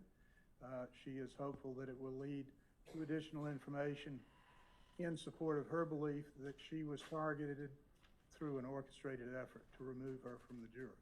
So for all those reasons, Your Honor, I believe that it's appropriate for me to be before you as the assigned judge for all things Murdaugh, and to ask you to review that protective order and any others that could be referenced that I'm not aware of. And to conclude... You're not asking for any jurors' names or any kind of identity? But that's the worst secret on the planet. I think that half of the jurors went to New York and appeared on the Today Show, I think. Well, I understand all that, but you understand as a court, you know, we protect our jurors. Now, whether they want to get out and go dance on ABC and tell them everybody who they are, that's fine. Your Honor, but I'm not comfortable in unsealing any identifying factors for a juror or a juror's name. Not asking for that, Your Honor. Okay, just wanted to make sure. I respect the position of the Attorney General's office, which actually filed the only responsive pleading. So I respect that. My only concern is simply this. When you begin redactions, I do not want to have to be back here or through the Freedom of Information and a lawsuit complaining about Epstein proportionate redactions. Protecting the identity is one thing, but I don't want to get pages and pages of blacked out, redacted. I understand. So that's our position. Okay, Mr. Waters? Thank you, Your Honor. First of all, as we detail in our response, there were multiple protective orders during the course of this. And Right. of course, the first thing we have to talk about is what you just recognized, is that the court promised those jurors over and over again, both Judge Newman and Justice Toll, we're not going to release your identity. And we deal with this all the time. Just because I might be subject to state grand jury secrecy doesn't mean somebody who's subpoenaed can't go run their mouth about it. And I still can't run my mouth about it, right? Except as necessary in court. So, and so the other thing is that we also wanted to protect, of course, ongoing investigations, which have resolved at this point. And so that's why we have filed a motion to unseal. However, our motion to unseal also includes the sealed portion of the initial inquiry that got that juror kicked off the jury. Okay, and that's important that that come out. In fact, I find it interesting how Mr. McCullough says he wants the public to judge what happened, but he doesn't want them to see what was the basis for the exclusion in the first place. And so there is, that needs to be unsealed at this point now. There's no reason to do that. Of course, redacting identities. And that, of course, is the only limitation that we have, is that those juror identities be redacted. The main difficulty in that is there are some MOIs. Those are easily redacted, and other personal identifying information that are normally redacted to protect people's privacy. The MOIs are going to be easy to do that, memorandums of interview, but they are summary documents only, and there were of course body cams of interviews and that sort of thing, and so that's going to be a little bit more difficult, and it's going to take some time to do, but subject only to that, to honor the court and frankly the state's promise that we won't be the ones to release your identities. We believe that not only should the sealed inquiry at trial be released, but also within the appropriate bounds of FOIA and subject to redaction, the investigative file as well. Okay. No, I would only respond by saying that with regard to the in-camera proceedings, we're not asking for that to be unsealed. I find it fascinating that the Attorney General's office is. I don't know how you're going to redact the identity of the person that everybody in the universe knows was the object of the in-camera proceedings and the only person who was removed from the jury. But I certainly will respect your ruling. Well, if someone else decided to run their mouth and go to the media, then that's on them and ain't on us. I would also point out, Your Honor, that Mr. McCullough on June 24th, June of 2024, requested unsealing of the in-camera proceedings, and then filed on September 4th, 2024, a petition to intervene with the Supreme Court to seek it unsealed. So on multiple occasions, he has requested to have it unsealed. So, and I achieved my goal, which was to have access. Look, I like for everybody to know everything. So this is the deal. We're going to unseal it. We're going to protect the jurors' names. I want that redacted. I want any identifying information concerning a juror redacted. Unseal the rest of it. Thank you, Your Honor. that's exactly what the state wants. Thank you, Judge. Thank you. All right, now with all that done, let's talk about when we shall meet again. Already, yes. I'm telling you, I'm keeping us on schedule. We're going to get this done. My 2 dates for my next hearing. And let me just tell the lawyers this. I did have a motion to exclude evidence.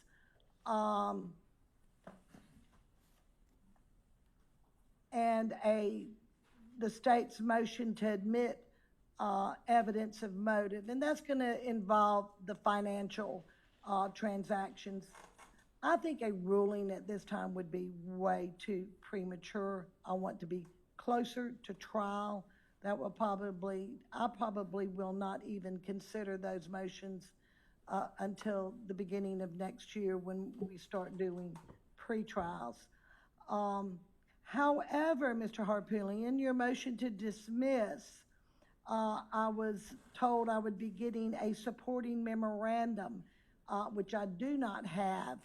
I pushed that out because the state hasn't been able to respond to it because they haven't been afforded the opportunity. They don't have it. I will push that out to the next pretrial hearing. I do not want the DNA, Mr. Griffin, to wait that long.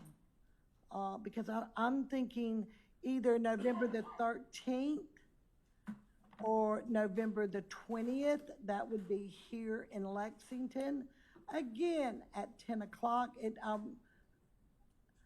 That way I can address any other matters that might come up. Any of those, do those dates work for y'all? I know it's close to Thanksgiving, but I was trying to get it in so I won't bother you over Christmas, because I'm gonna start bothering y'all again in January.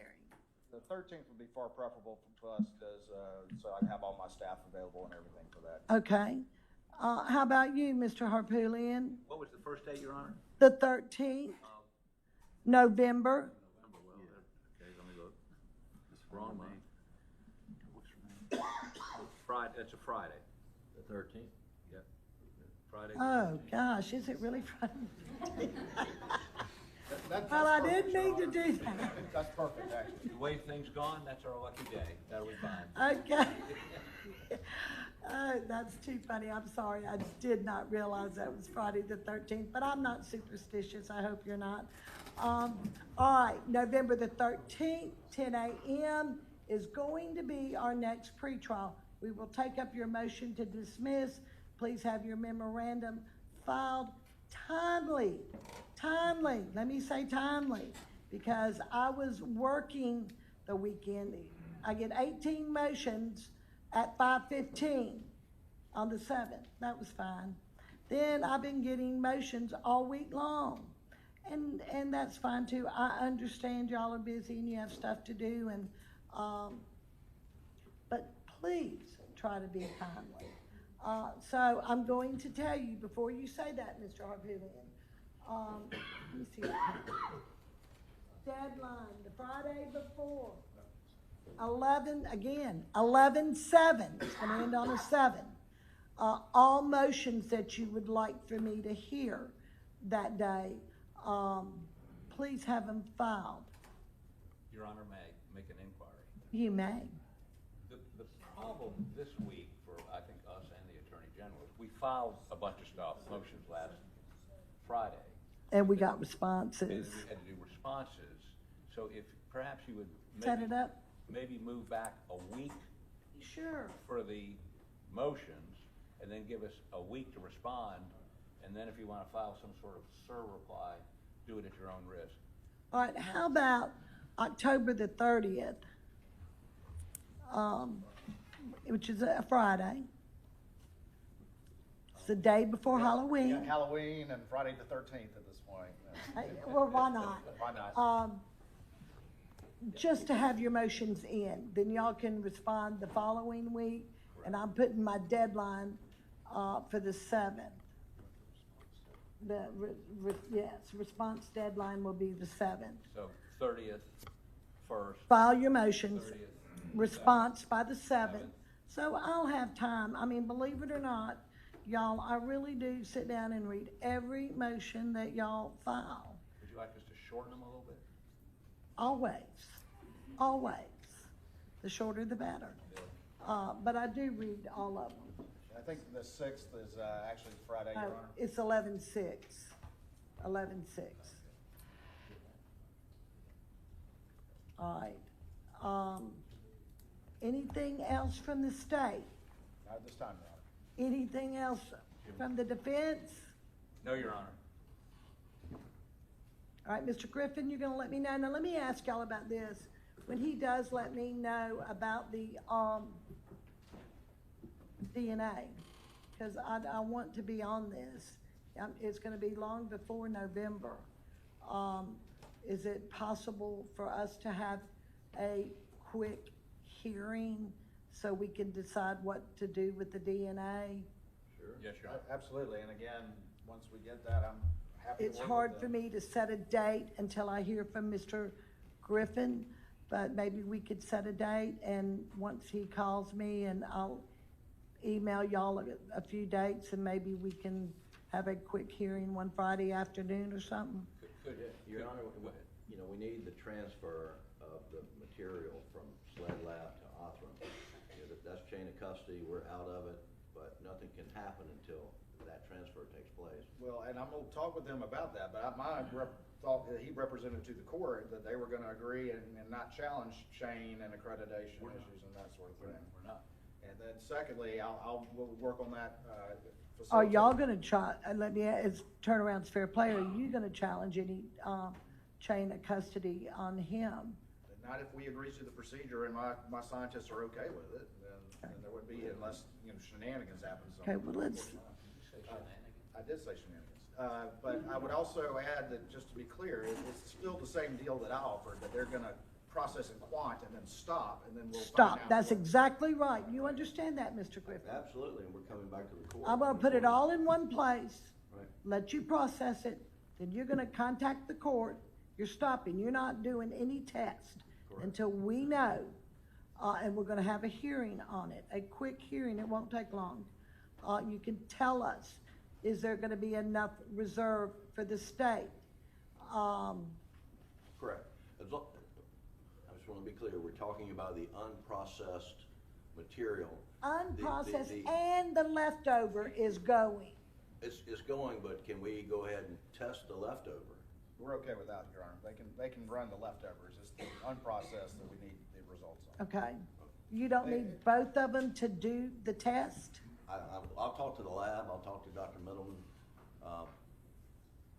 so I'll find out, but, we want to get this thing going. Okay, well, I'm just telling you, before you do any test whatsoever, we're gonna have a hearing. Okay, we won't do any testing. Oh, we're gonna do Just quant. go ahead, get it quantitative. And I guess one last thing I would ask is that by doing this procedure, they're waiving any claim under the Preservation of Evidence Act, at least as to these items. Well, I mean, we have to, because if it's destroyed during it, I don't find that to be willful. I read the Preservation Act, and I don't think us doing this is in anything intentionally on either side to destroy any evidence, which, you're obligated to uphold. I don't see that, so, the court doesn't find that to be a problem. I mean, if it gets destroyed, y'all understand it's destroyed. Okay, all right, thank y'all. Thank you, Your Honor. Court's adjourned. Thank you, Your Honor.